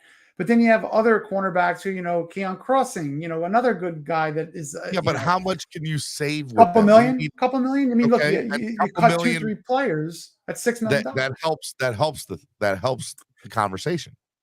Right, of course. I don't think here's the thing. I don't think you're going to get it to a name that kept on popping in my head as I'm having this conversation. Mm-hmm. Jerome Baker. That's what. Yeah, we just talked about it. Jerome Baker could easily. How much can you save with Jerome if you trade him or cut him? Quite a bit. Like if you trade Jerome Baker now, you are saving $8 million, and there's a 3.7. You're saving $8.7 million with a 3.7 dead cap, which would leave your 2004 dead cap at 2003 dead cap at around $11 million. Trading Jerome Baker for a 6th or 7th round draft pick to any team in the NFL. I guarantee you there'd be a handful of teams that would take that trade. Guarantee it. If that happens, that would be a tough compensatory deal for the Dolphins in terms of the pick. But financially, it could give them anything that they really want to do the rest of this offseason. And we're not saying that this is going to happen, but if you want to look at expendability and financial savings, he's number 1B and Cedric Wilson is 1A. Of guys that I could tolerate if I'm just looking at the business sense. I love these guys as guys and players, right? I don't want them off the roster. So I'm looking at people in the chat. D-Hop is going to go to the highest bidder if it's the Ravens, the Jets, any other team. D-Hop will take a discount if it's the Chiefs or the Dolphins. Mark my words. A lot of times. I get it that players want to win championships, but I was told once that more often than not, and this is a lot of jobs too, just the bottom line. Where there's more green, that's where you're going to go graze. So a lot of times, it could be within these 4 teams. Of these 4 teams that I would love to play for to hopefully contend for a championship, who's paying me the most? That's what I think it's going to come down to DeAndre Hopkins. And the Dolphins are not going to get into a bidding war for, ready for this. I know it seems ridiculous, but they're not going to get into a bidding war for who would be their wide receiver 3. As crazy as that sounds. I don't disagree. And for the sake of the conversation, and I even proceeded, I even said this before I even said it, before I even started the conversation about it. I don't think he's coming here, nor do I think the Dolphins need him. Right. I am just saying Travis Kelce, Rob Ninkovich, a couple guys from the NFL Network. I think was it Peter Schrager might have even said it. I could be wrong about that, but it was somebody from NFL Network that they believe that DeAndre Hopkins could end up in Miami. And I'm like, all right, there's a little bit of conversation. Like that's an interesting theory. Now, no beat writers have said that. Nobody close to his, circle has said that. But I do know what he has said based on free agents and or his agent and at least what's being spread around the social media from his agent, from people close in his circle, right? I put that in quotations. You saw that, right, Jason? If he was to go to a winning team, he would consider a pay cut. But you're right. I do believe ultimately he's going to try to take the bag. But I think you take the bag if New York Jets want you.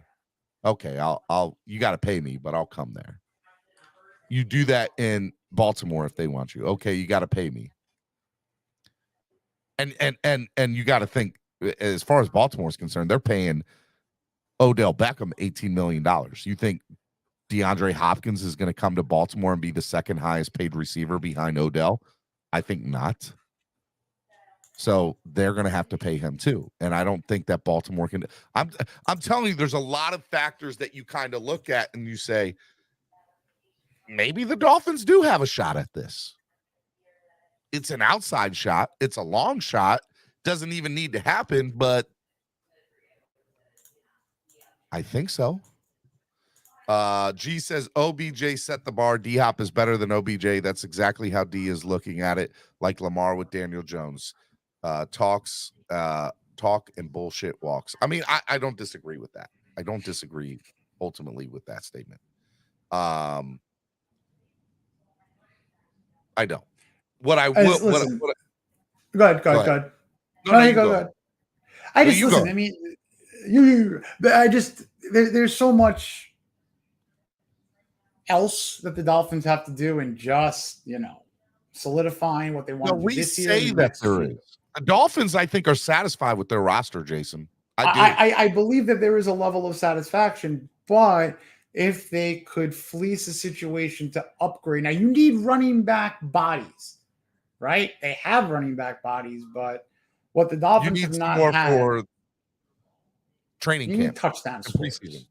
You also need guys that are going to put points on the board. And I think Dalvin could help with that because the areas that the Dolphins have had immense trouble in lately have been consistency in gaining the first downs on short yardage and goal line touchdowns and inside the 5, putting touchdowns on the board instead of field goals.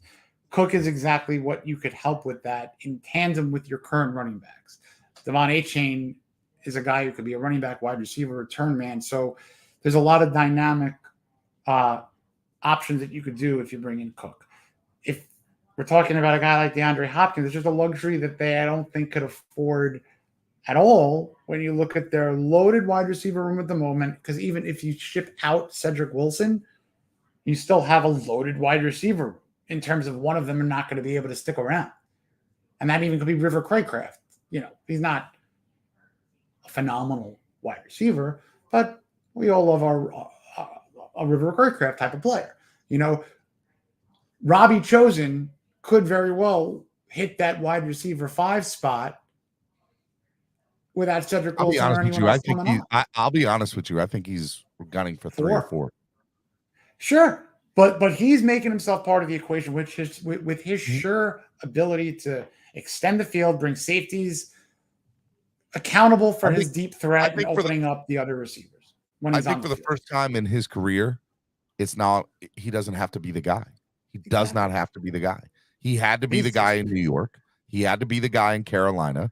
He tried to be the guy in Arizona, although DeAndre was there, but DeAndre, I think, was out for some of the time he was there. So, I mean, it never worked out. Right? So, but he doesn't have to be the guy with Tyreek Hill and Jalen Waddle in front of him, and let somebody like D-Hop come.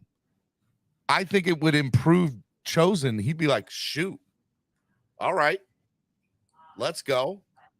I don't care how many passes I get, because the minimal ones I'll get, I'll make the most of them, because I will be in single coverage against the third or fourth best defensive back on the field.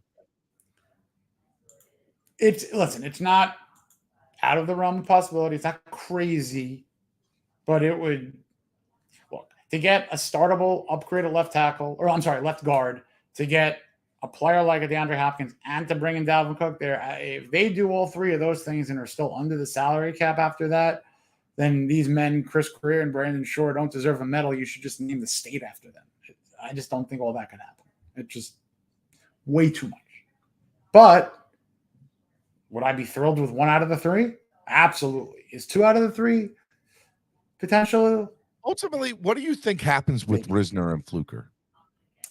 Well, ultimately, I think that they're waiting for a reason. Number one, money is coming off the books from several teams. And I think that you look at the connections. So I'm looking at a situation like a connection that Risner may have, and there could be all right, wait and Fluker, see. Hold on. Fluker likes Miami. He Fluker likes Miami before. He hasn't here. played in 2 years. He's never played, but he did sign here and then got hurt. But he understands the front office. He understands, the type of atmosphere we have here. And Risner is somebody who knows Vic Fangio, right? And Vic Fangio knows Risner. And granted, he was the defensive coordinator, but based on how Fangio talks, he looks at offensive side. So I know he knows Risner well enough to be like, this kid's good, or he's got it, or he doesn't have it. If Risner signs here, I think it's in part due to Vic Fangio saying we need somebody like that. He can only help our team. I mean, look, the value of a guy like Vic Fangio, we're not the only organization in the world that has someone like that, but he is a voice that has credibility as a head coach, as a talent evaluator, as an X's and O's scheme guy, scheming a defense against an offensive lineman. He knows a thing or two about that area, especially going up against a guy or having your crew going up against Risner every day when he was with Denver. So, yeah, I really, truly think, and this kind of let's matching the dots, there could be a very viable reason why Risner's on the market still. The Dolphins are a team that just got their money back. There could be a team like, let's say, Cincinnati, I've heard has been rumored to kick the tires on Risner, but ultimately there's no deal, there's no signing. And here we are talking about has revamped their offensive line the last 2 off seasons. I don't think they're going to go after him. Flip side, Christian said, Tua is a game manager, not a dynamic quarterback. Hopkins would be a waste of talent. Tua could not utilize Gesicki. Hopkins would go ghost like Gesicki. Here's my issue with that statement, flip side. Thank you for the statement there. Here's my issue with your statement. Gesicki was not a wide receiver. He was a tight end. And tight end in this system has to play a certain way. Gesicki could not play in this offensive system the way that tight ends need to be utilized. And because there was so much other talent on the field at the wide receiver position, there was no reason to play him at anything other than tight end, and he didn't get that much playing time because he couldn't utilize the tight end position the way it needed to be. DeAndre Hopkins is not a tight end. That man is one of the most talented wide receivers in the NFL. He's probably, in my opinion now, at one point he was a top 5, top 10 wide receiver. He's not that anymore. But he has spurts of that, and he could still get you in certain routes. I think you bring him in, you make him the 3rd wide receiver. He's going to have more catches and more touchdowns than Gesicki did last year. Guaranteed DeAndre Hopkins would. The thing about Hopkins that is intriguing is another player who could be equally dangerous in the slot as he could be on the outside. So if you're running a trip situation with Tyreek Hill, DeAndre Hopkins, and Jalen Waddle, left to right, it's remarkably scary. But I think it's a little too good to be true. It is definitely too good to be true. I don't think it's going to happen, but I can dream about it, okay? Oh, and God, you're not going to dream take my all day. dreams away, All day. Jason. You're not going to do it. I could dream. I could dream about having the best wide receiving trio in the history of the NFL, okay? Now, ultimately, I want Risner and I want Fluker. Yes. If you give me Dalton Risner and you give me DJ Fluker, I will be very happy. Not that I think those guys is a guarantee, but I think they're the best available options for what's left at the offensive line. Now, there could be other options via trade, or we don't know who else is cut post June 1st, but I think ultimately they're two good signings that could help bring depth and potential plug and play positions to the O-line. And so I would love them. What about defensive tackle? Do the Dolphins address defensive tackle with some of the money that they have? Well, with some of the research done on the Fangio system, you need like kind of that pure nose tackle, that middle, that anchor.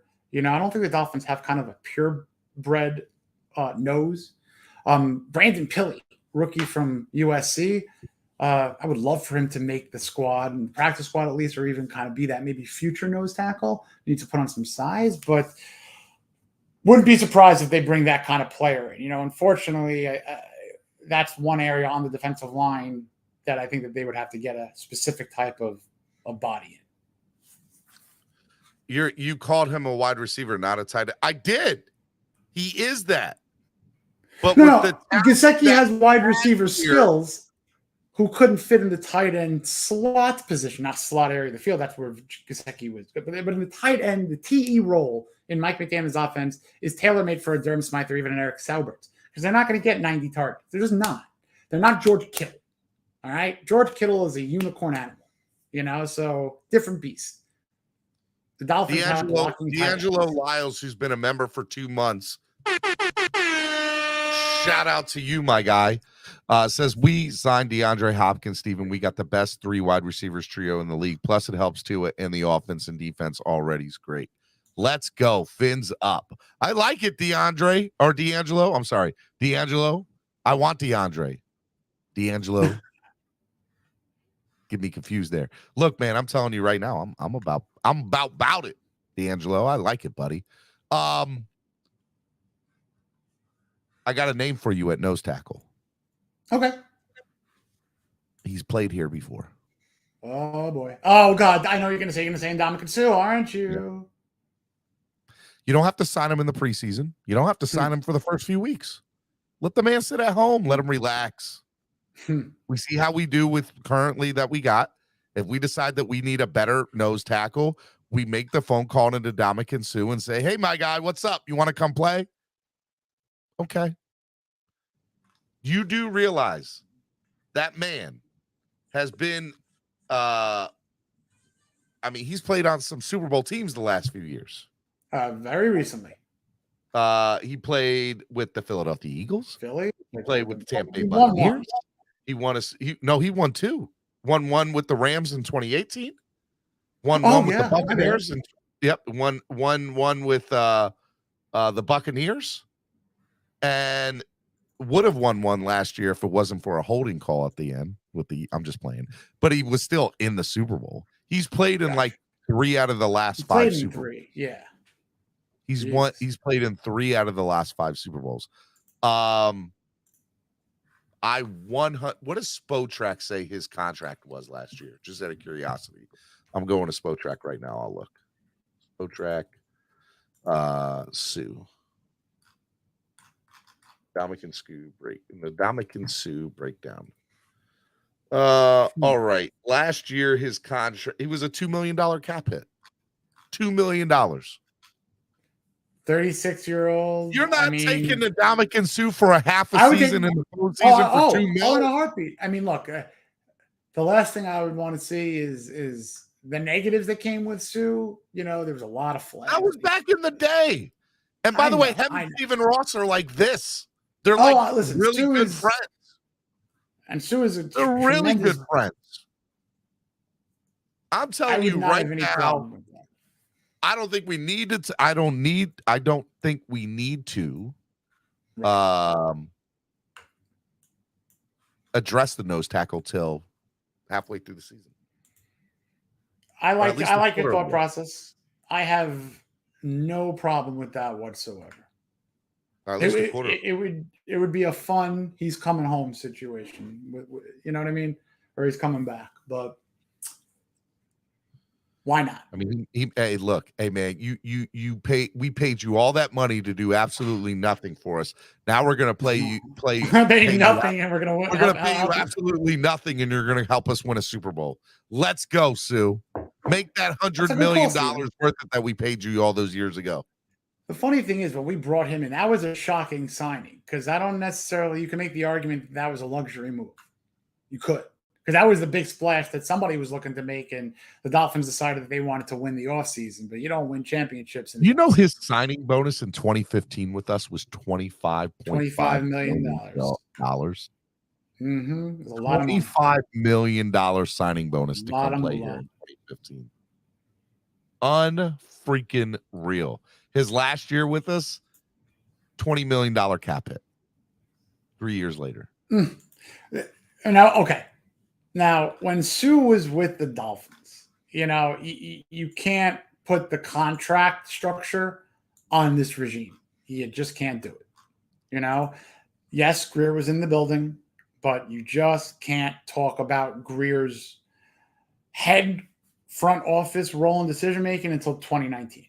Simple as that. Sue is 2015 to 2017. You know, we're talking way different regimes here. We're talking who the heck was Dennis Hickey? You know, I mean, completely different scenarios here. And then, of course, we got to the approaching Mike Tannenbaum era. So, and I spelled error, ERROR. So, you know. Look, I think a couple things. Dalvin Cook's a Miami Dolphin. I don't know when, but I think he'll end up being a Dolphin. I have no idea when it's going to be when.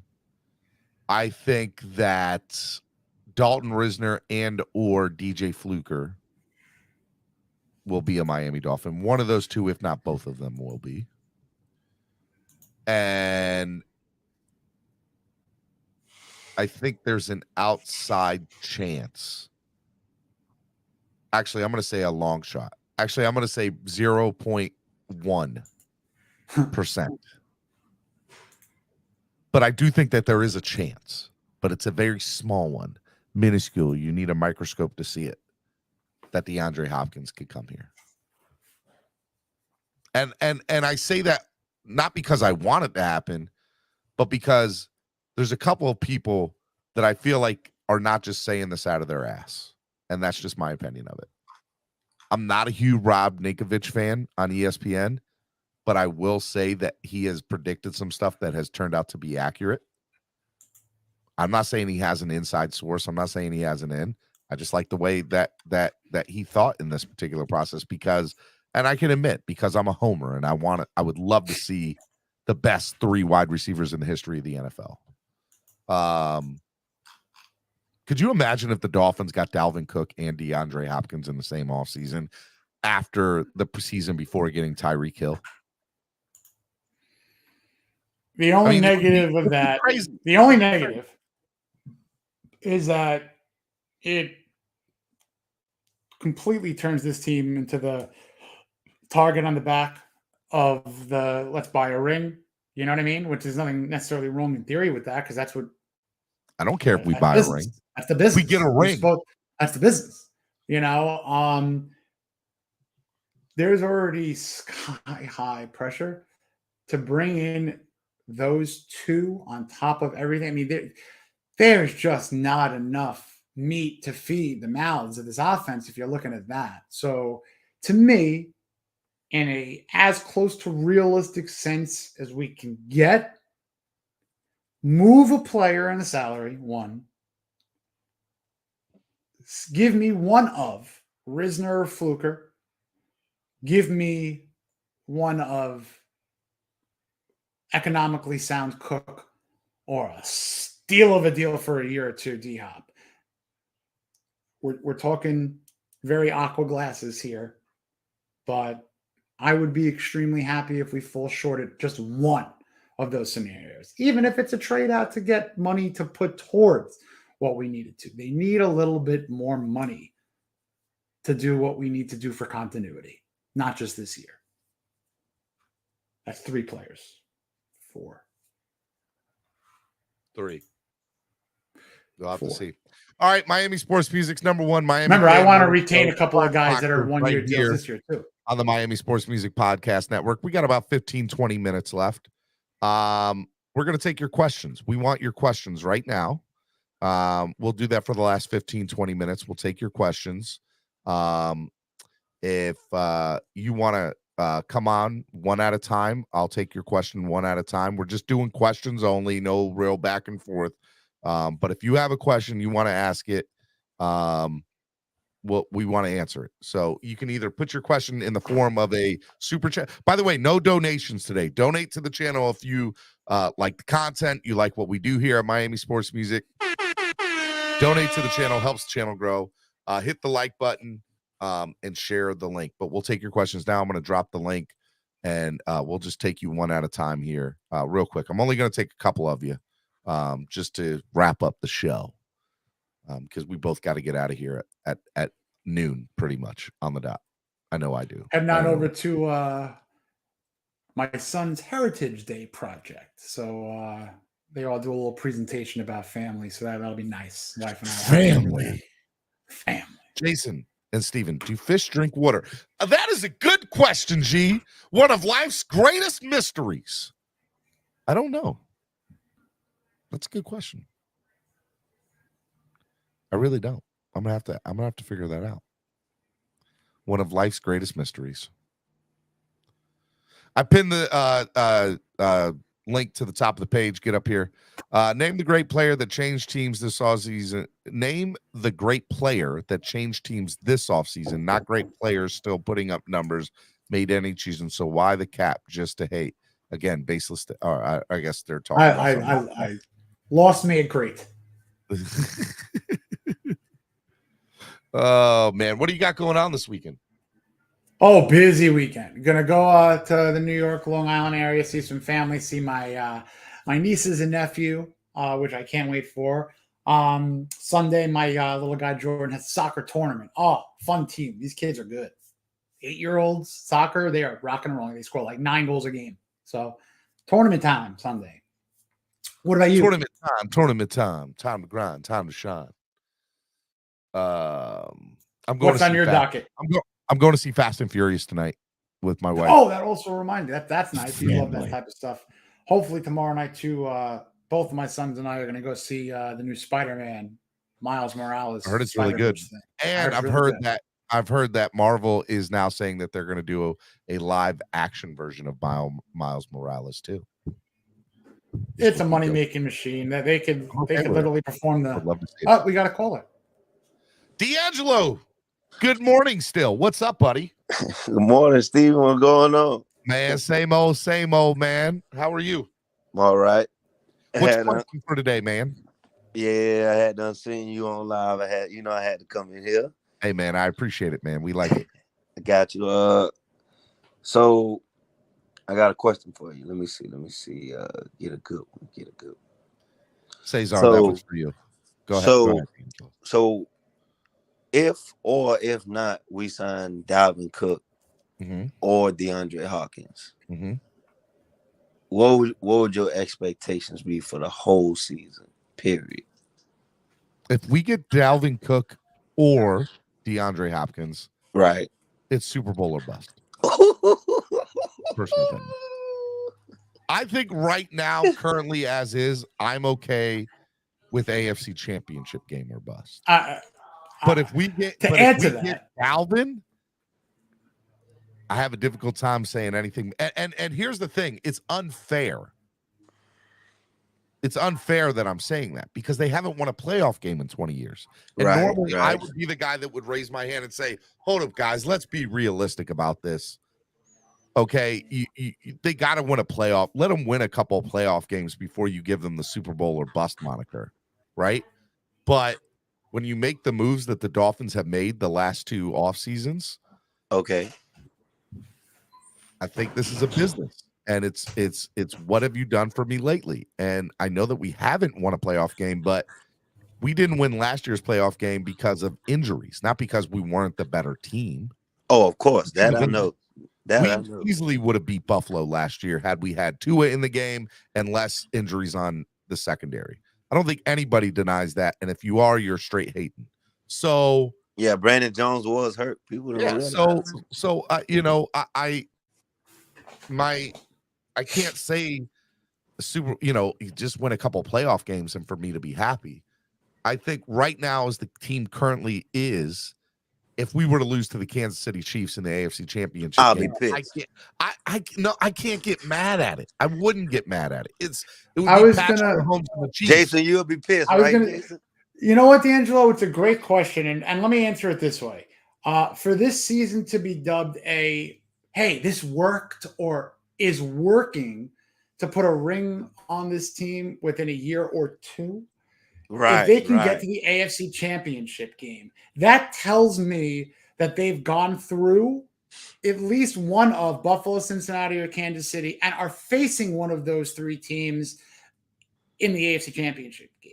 So if they become a top 2 team when there are literally 5 or 6 teams that you could argue maybe a little bit ahead of them at the exact moment, Buffalo, Kansas City, Cincinnati, maybe your Los Angeles, maybe your Jaguars, if we're basing last year's successes, I think if we get to an AFC Championship game, that's where they should be, and that is my floor. That is my absolute floor. Because if we're watching a game, sorry, go ahead. No, I'm saying I'm not. But to not go to a Stephen A. party, Stephen D. party, because you know he's gonna throw a party for the Super Bowl. I want it, man. Oh, I want it. But if we're are you coming to any of our tailgates, D'Angelo? Of course I will. Which one are you coming to? Any one of them, and that's why I'm saying this early. So if they do go and win, do you know this man, Stephen D, would lose his mind like I will? Dude, it's funny. So my boy Nicky Smokes, shout out to Nicky Smokes, was crying when he got the job the other day on social media. And I swear up and down, if the Dolphins go to the Super Bowl, I'm gonna be the same way. I'm gonna be in tears. I gotta say something about that, because I thought that was an extremely genuine reaction from Smokes. I have been known to shed a tear from emotion. Not me. But listen, I also cry when I go to the mailbox and I see a freaking Mark Duper signed coin. But you know, I'm crying, Jason, if we win. I'm crying. I'm gonna ball out if we win. But D'Angelo, just to get back to your thing, and the Smokes thing was awesome. Congratulations to Nicky. Good for you for doing every aspect of it. But D'Angelo, if we're all sitting as a fan base, and I don't care where we are, if we're watching a game where at the end of it, we have a chance to go to a Super Bowl, that's what this team is built for. To play in that game for the chance at a Super Bowl. Because if they fall short this year and they are built to retain the core, they just have to finish the job. So if they're in a position where they're putting themselves in the Final Four, it's working. Anything short of that, I'll be very disappointed. And Jason, don't forget now, Steven, notice too, you just got Jalen Ramsey for peanuts. That was major. I know, I agree. I am one of the big ones up here that says, the salary cap's not real or X, Y, and Z, but I know that it is to a certain extent. But what I will say, it's real, just like tax laws are real. Some accountants just know the tricks of the trade to get you a better refund, and that's the exact deal with your salary cap gurus. I agree. All right, D'Angelo, anything else before I let you go, man? No, sir. I just hope we make it there and win it all because I want Jason, me, you, Solo, TD. I just want to be there to just see a lot of people reaction. I'm not even gonna lie. Hey, speaking of TD, I don't know if you all saw, I was on the AFC East Roundtable this week. If you guys missed it, go check it out. I filled in for TD on the AFC East Roundtable this week. And it was a lot of fun, man. I hung out with Dan Dan Mitchell of the Buffalo Bills and Right. the New York Jets media. And we even had Clay from Panthers YouTube channel come up and show up and just hang out with us and give his unique perspective of how the AFC East looks, from an outside point of view. But it was a lot of fun doing that show. So if you guys missed the AFC East roundtable this week, I was up there. I was repping the Dolphins. Let's go. All right, D'Angelo, I love you, brother. I appreciate you coming on, man. Yes, sir. Have a great weekend, D'Angelo. Fins up. All right, Jason. I love the fans, man. Love the fans. Gotta love them. Good question. Good stuff here. You put a fun thought of us going to a Super Bowl, potentially winning it, and then having the best boat parade known to the NFL. That's the dream. Dude, if we boat parade. If we win, that's all I know. That's all I know. If we win. Forget about it. Hey, Forget Jason, about it. Forget about it. Forget about it. Forget about it. Okay. I will be in full New Yorker celebration mode. Noob says, I cried when the Cubs won the World Series. I'll probably cry when the Dolphins win a Super Bowl. I did not cry when the Mavericks won the title. I'm not mad at you, man. I know that there were Nuggets fans crying that they made the finals finally after all those years. They had never been to a finals. That's insane. Never been to an NBA finals. One of the best old school jerseys ever, the skyline of Denver.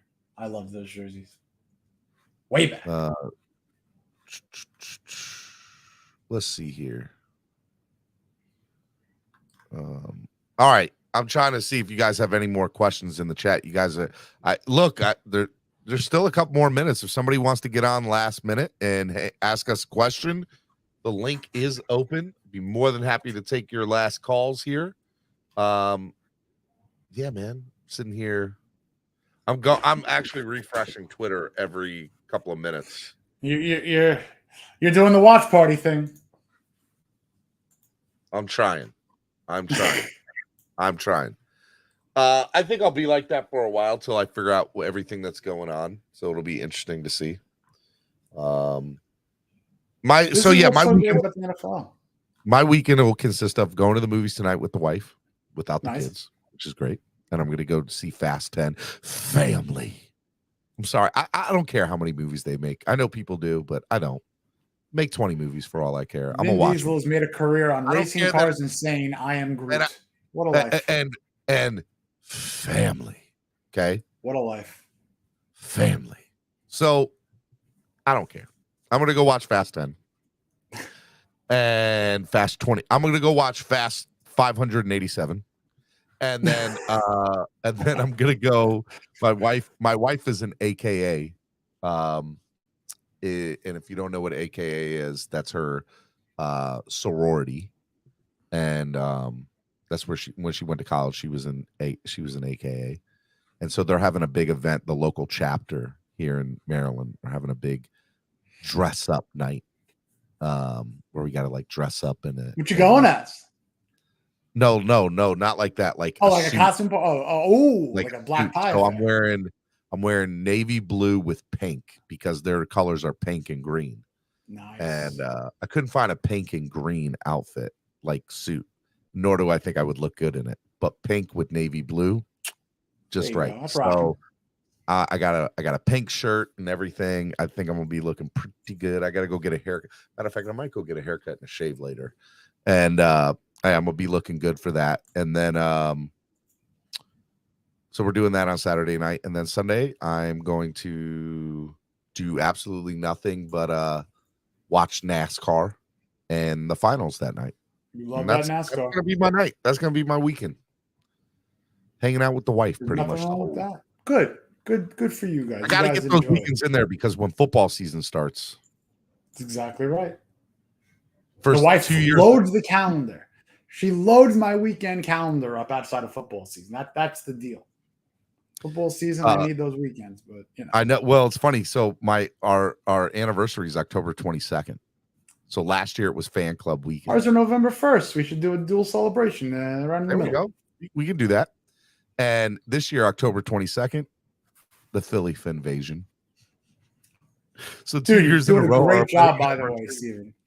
You're doing a great So what do job you- with the Tailgreeters and all the trips and the tailgates that you guys I are putting appreciate it, together. man. So It's kudos a to lot of that, work man. that Can't goes wait for into it. it. We've been on Can't the wait phone for it. constantly. Tonight, this afternoon, the links for the hotel are going to go up as soon as we get that last link for the third city. So the hotel information, and I'm going to add the bus transportation in there too. So be on the lookout for that. I'm going to drop some. So yesterday I had Bryant McKinney on. I'm going to drop that interview by itself on the channel sometime this afternoon or this weekend, and then put some content up, because if you guys missed it, he talked about Bullygate a little bit, and it was pretty awesome. That was a dark time for this team. That was one of my. But I hated shed that. some light. That was some interesting stuff. So I hated I'm gonna cut that up, put that in a really good package, and upload that as its own interview. And yeah, that's what we're gonna do, man. That's how my weekend looks for me. What about for you? Yeah, no, like I said, I got the soccer tournament, going to Long Island tomorrow, and should be Island. Long Island. From Long Island. From Long Island. I gotta, choose if I want to go over the GW or Staten Island, We got to take the Staten Island ferry. I got to go over the George Washington. I love how New Yorkers talk, It's the south route or the north route. It all depends on the traffic, Stephen. The New York traffic, take the even ferry on or the Saturday bridge. morning. I don't know. Oh, here we go. Mitch Trysaw says, any predictions for the Champions League final? Who's in the Champions League final? I don't even know. But let me look, just so I can give you my super uneducated. All right. Manchester City versus, is that Inter Milan? Manchester City or Inter Milan? I'm gonna go Manchester City.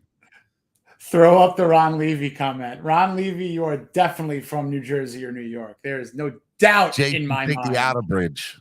There is no doubt. My guess would be he's in like Bergen County, New Jersey. If he's something like that. Ron, where you from, buddy? Where you from? Where you from? Hey, First Jason, time, long time.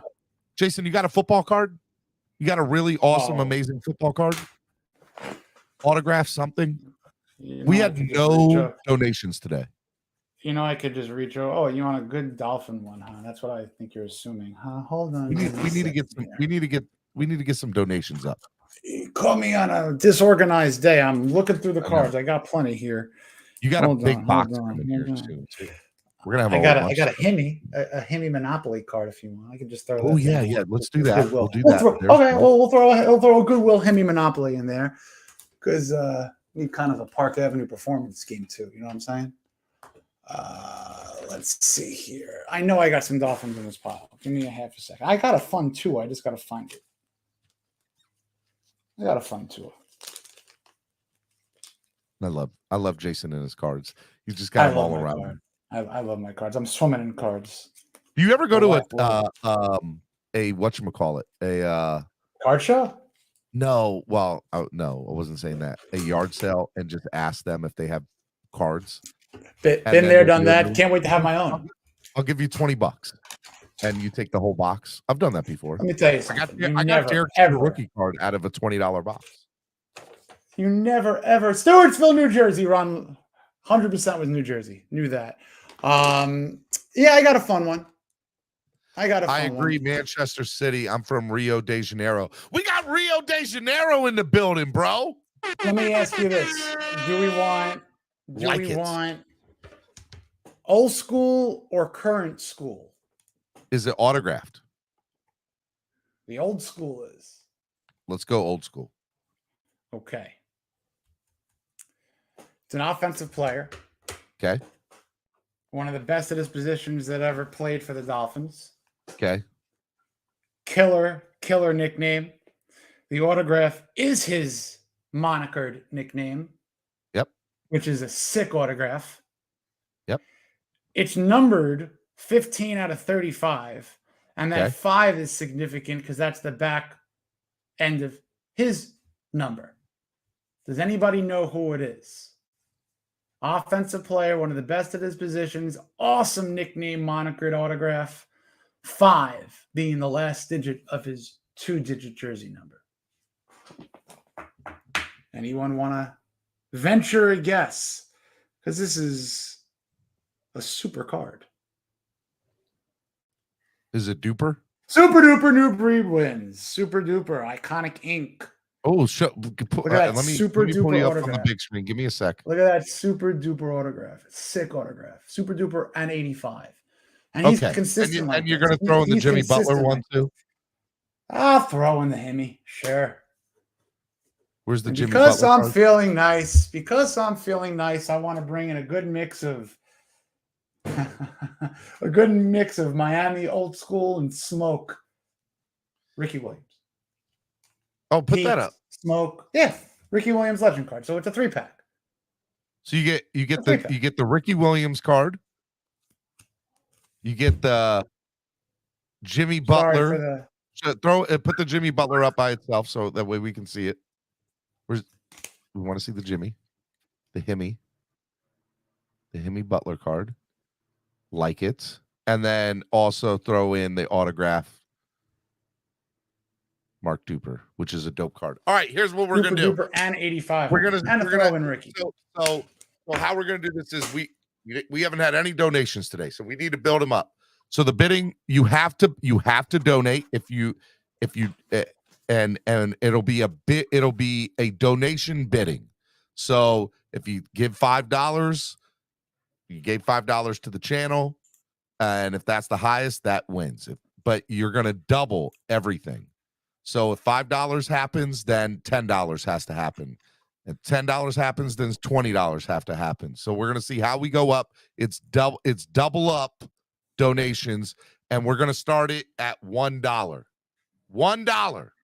We're going to start at the very bottom. Donate $1, and the next person, you just got to double up and beat that. All 3 of the cards, including a Mark Duper card. Let's go. $1. We're going to end this day on a big note on Spread Kindness Friday. Super duper.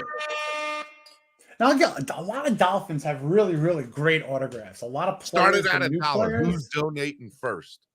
Some of these new players you guys can also donate on Cash App or PayPal, and I will send that up too if we start getting in the high numbers.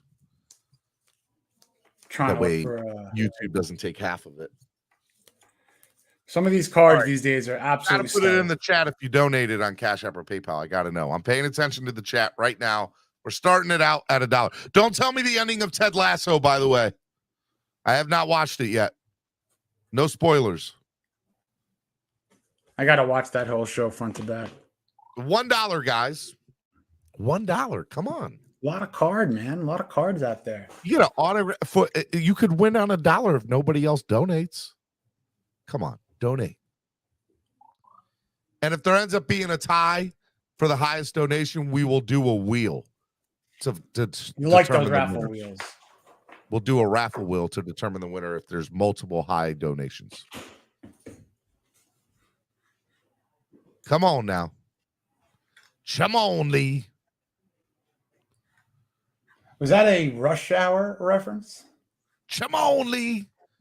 Yes, it is. All right, $1. DDSCLA. There we go. All right, $2. You got to double up. So next one is $2. We're going to see how high we can get. Adam Sadowski gifted a Miami Sports Music membership. Let's go, bud. Cash App, new breed saying. Kurt said Cash App. Let's go to Cash App. Okay. Some action over here.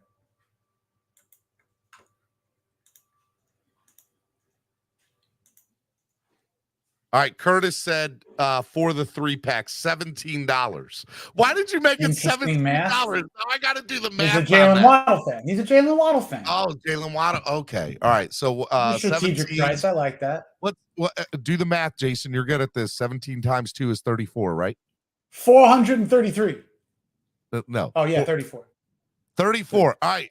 Got to do 34 now. 34 is the next one up. $34. $34. I like Cesar Diaz's comment. That's funny. John Morant. I'll tell you what, Steven. I'll tease a card for next week. No, don't do that yet. Don't do that yet. Don't do that yet. Don't do that yet. Let's just wait. We're going to get these out. You got it. No problem. I don't even know if I want to give the card away, so you're giving me time to change my mind, actually. Good. I hope so. $34 is the next one up. Come on, guys. Throw out the 3 cards again so people can see.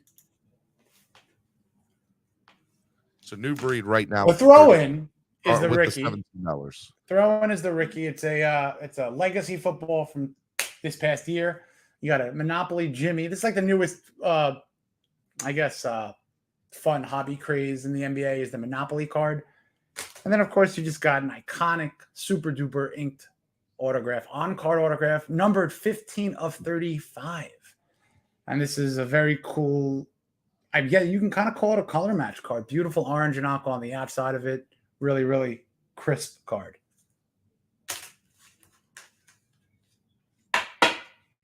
And there we go. 34. We're at 34. I like that number so far, but we got to get double. No, we're at 17. If somebody wants to get 34, that's I thought someone hit the 34. I thought Ron was actually claiming the 34. Come on, my Jersey brethren, Ron. Are you greenlighting the $34? I'll drop it off on the outer bridge. After the outer bridge. Let's go. $34 is the next step up. Right now, Kurt is winning with his $17 donation.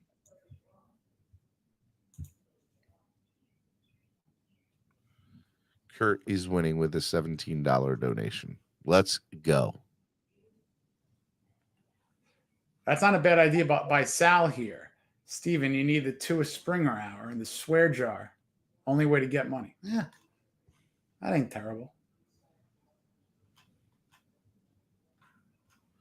Where are the guys that cancel people out of the shows and tell people bills aren't allowed? Do they support with donations? He calling people out, Jason. Coming in hot. Coming in hot. Come on, guys. Donate to the channel. Help the channel grow. $34 is the next one up. I'd love to get to Let's throw a minute. Let's give it another minute, and then if we got 17, it's a good hole. 17's a good hole for those cards out of nowhere. You're getting 3 good ones at 17.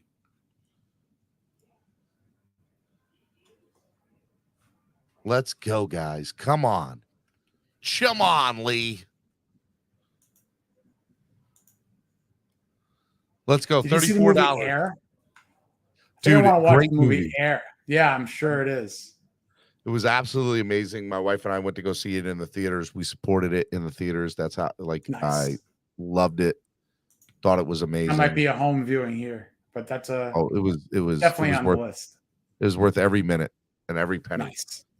I love Matt Damon in real roles when he plays like a real person. Matt Damon, by the way, is one of my favorite actors. Likewise.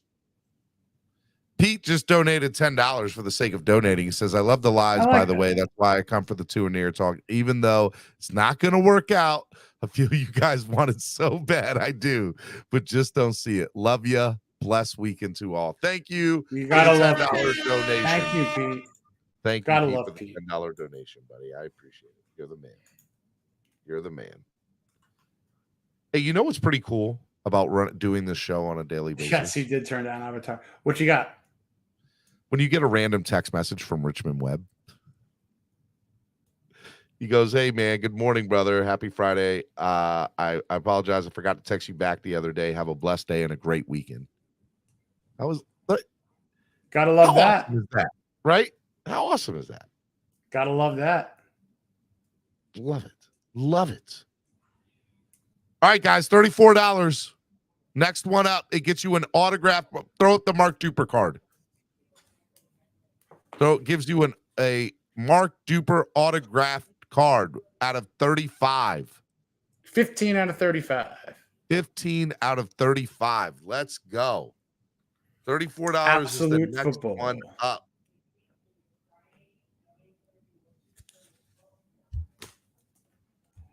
Richmond, one of the greatest. One of the greatest. He should be in the Hall Next of Fame. Hall of Famer. Next Dolphin Hall of Famer. He should be. There's two guys that need to get in next, and it's him and Mark Clayton. Now, Clayton is in on the senior circuit, hopefully. Richmond is – we got to get him in on the pure. We got to get him on the pure circuit. That's where he belongs. Funny how the so-called haters are the only ones who donate. Batman, where's that dono, fam? They're doing their Twitter space right now. That's what they're doing. They're on their Twitter. I haven't done a Twitter space in quite a while. I haven't jumped into those waters for months. Maybe I will. No, stay away from it. Just stay away. No, stay away. Just stay Don't away. go. I go in and say hello and I drop out. Show my love. Peace out. Can't get caught up with those guys. Love them. Can't get caught up with them. All right, we're going to do one more minute.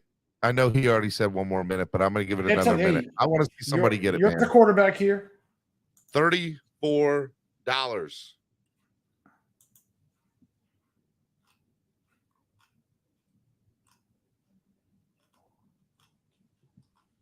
Come on, Lee.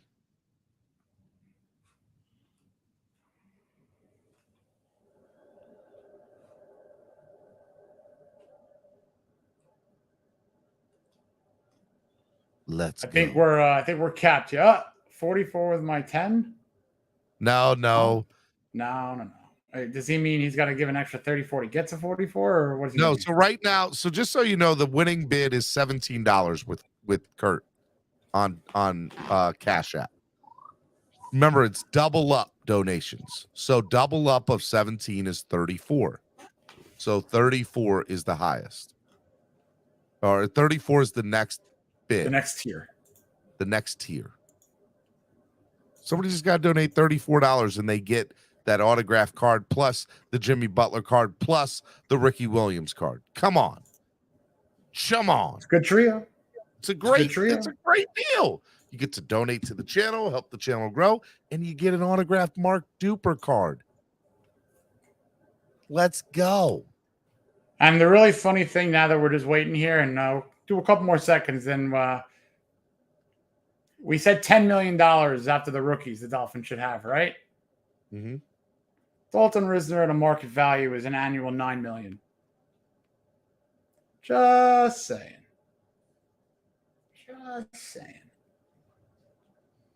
Sign him for about 3-4 years. Lock up your left guard. I think that's the priority. What was 34? What was 34? 34 was Ricky Williams' number. Come on. Number 1 in your hearts. Number 34 in your programs. I'm going to play the song, and after the song ends, that's it. No more. Good idea. So, of course, you got to get me the address, whoever is the eventual winner after Right now, it's Kurt. So, Kurt, if you hold on, give us that address.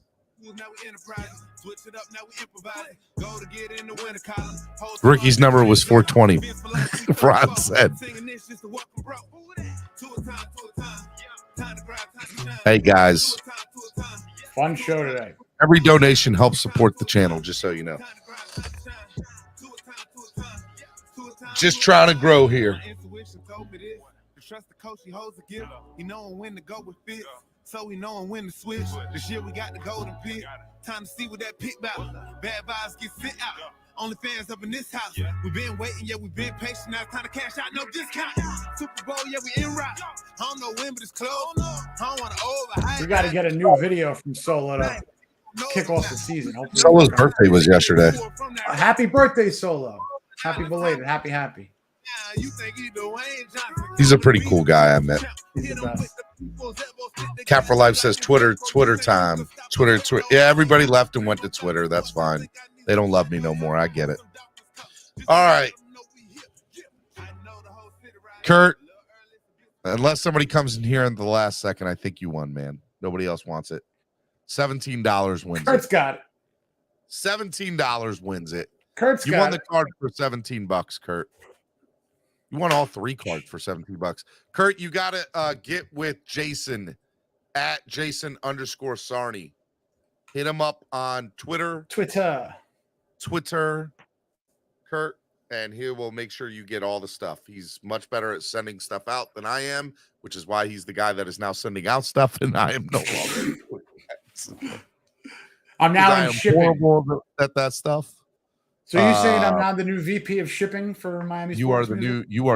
You're the president of shipping now. And forget the. You know what? Call it logistics. I like the word logistics. You are the new logistics captain. All right, man. A lot of fun today. Spread Kindness Friday, and we're gonna have a good time, man. This weekend, enjoy your family. My Spread Kindness Friday is, just enjoy your family, man. Yeah. The Twitter address is at Jason_Sarney. It's right there on the screen, at Jason_Sarney. Make sure you hit Jason up. Jason, Steven, we got you next week, fam. Good show, guys. Take care and stay safe, everyone. Gonna go harass Big O now. Okay. I was going to say, I'm loving the new cap for life, and just a little bit of the old cap comes right back out. He's honest. I love him. You've been phenomenal, Cap. He is him. All right. Thank you so much for helping the channel grow. Thank you so much for being a part of everything. You guys are the best. As always, just spread kindness, positivity, and love. I'm going to go watch Family tonight. I love you all. Jason, say goodbye, Jason. Goodbye, Jason. Goodbye, Jason. Peace. I know the whole city rising. A little early, it's a bit surprising. Business moves, now we enterprising. Switch it up, now we improvising. Go to get in the winter column. Whole squad been trained to go. Fins for life, we throw the foe. Singing this just to welcome bro. To a time, to a time. Time to grind, time to shine. To a time, to a time.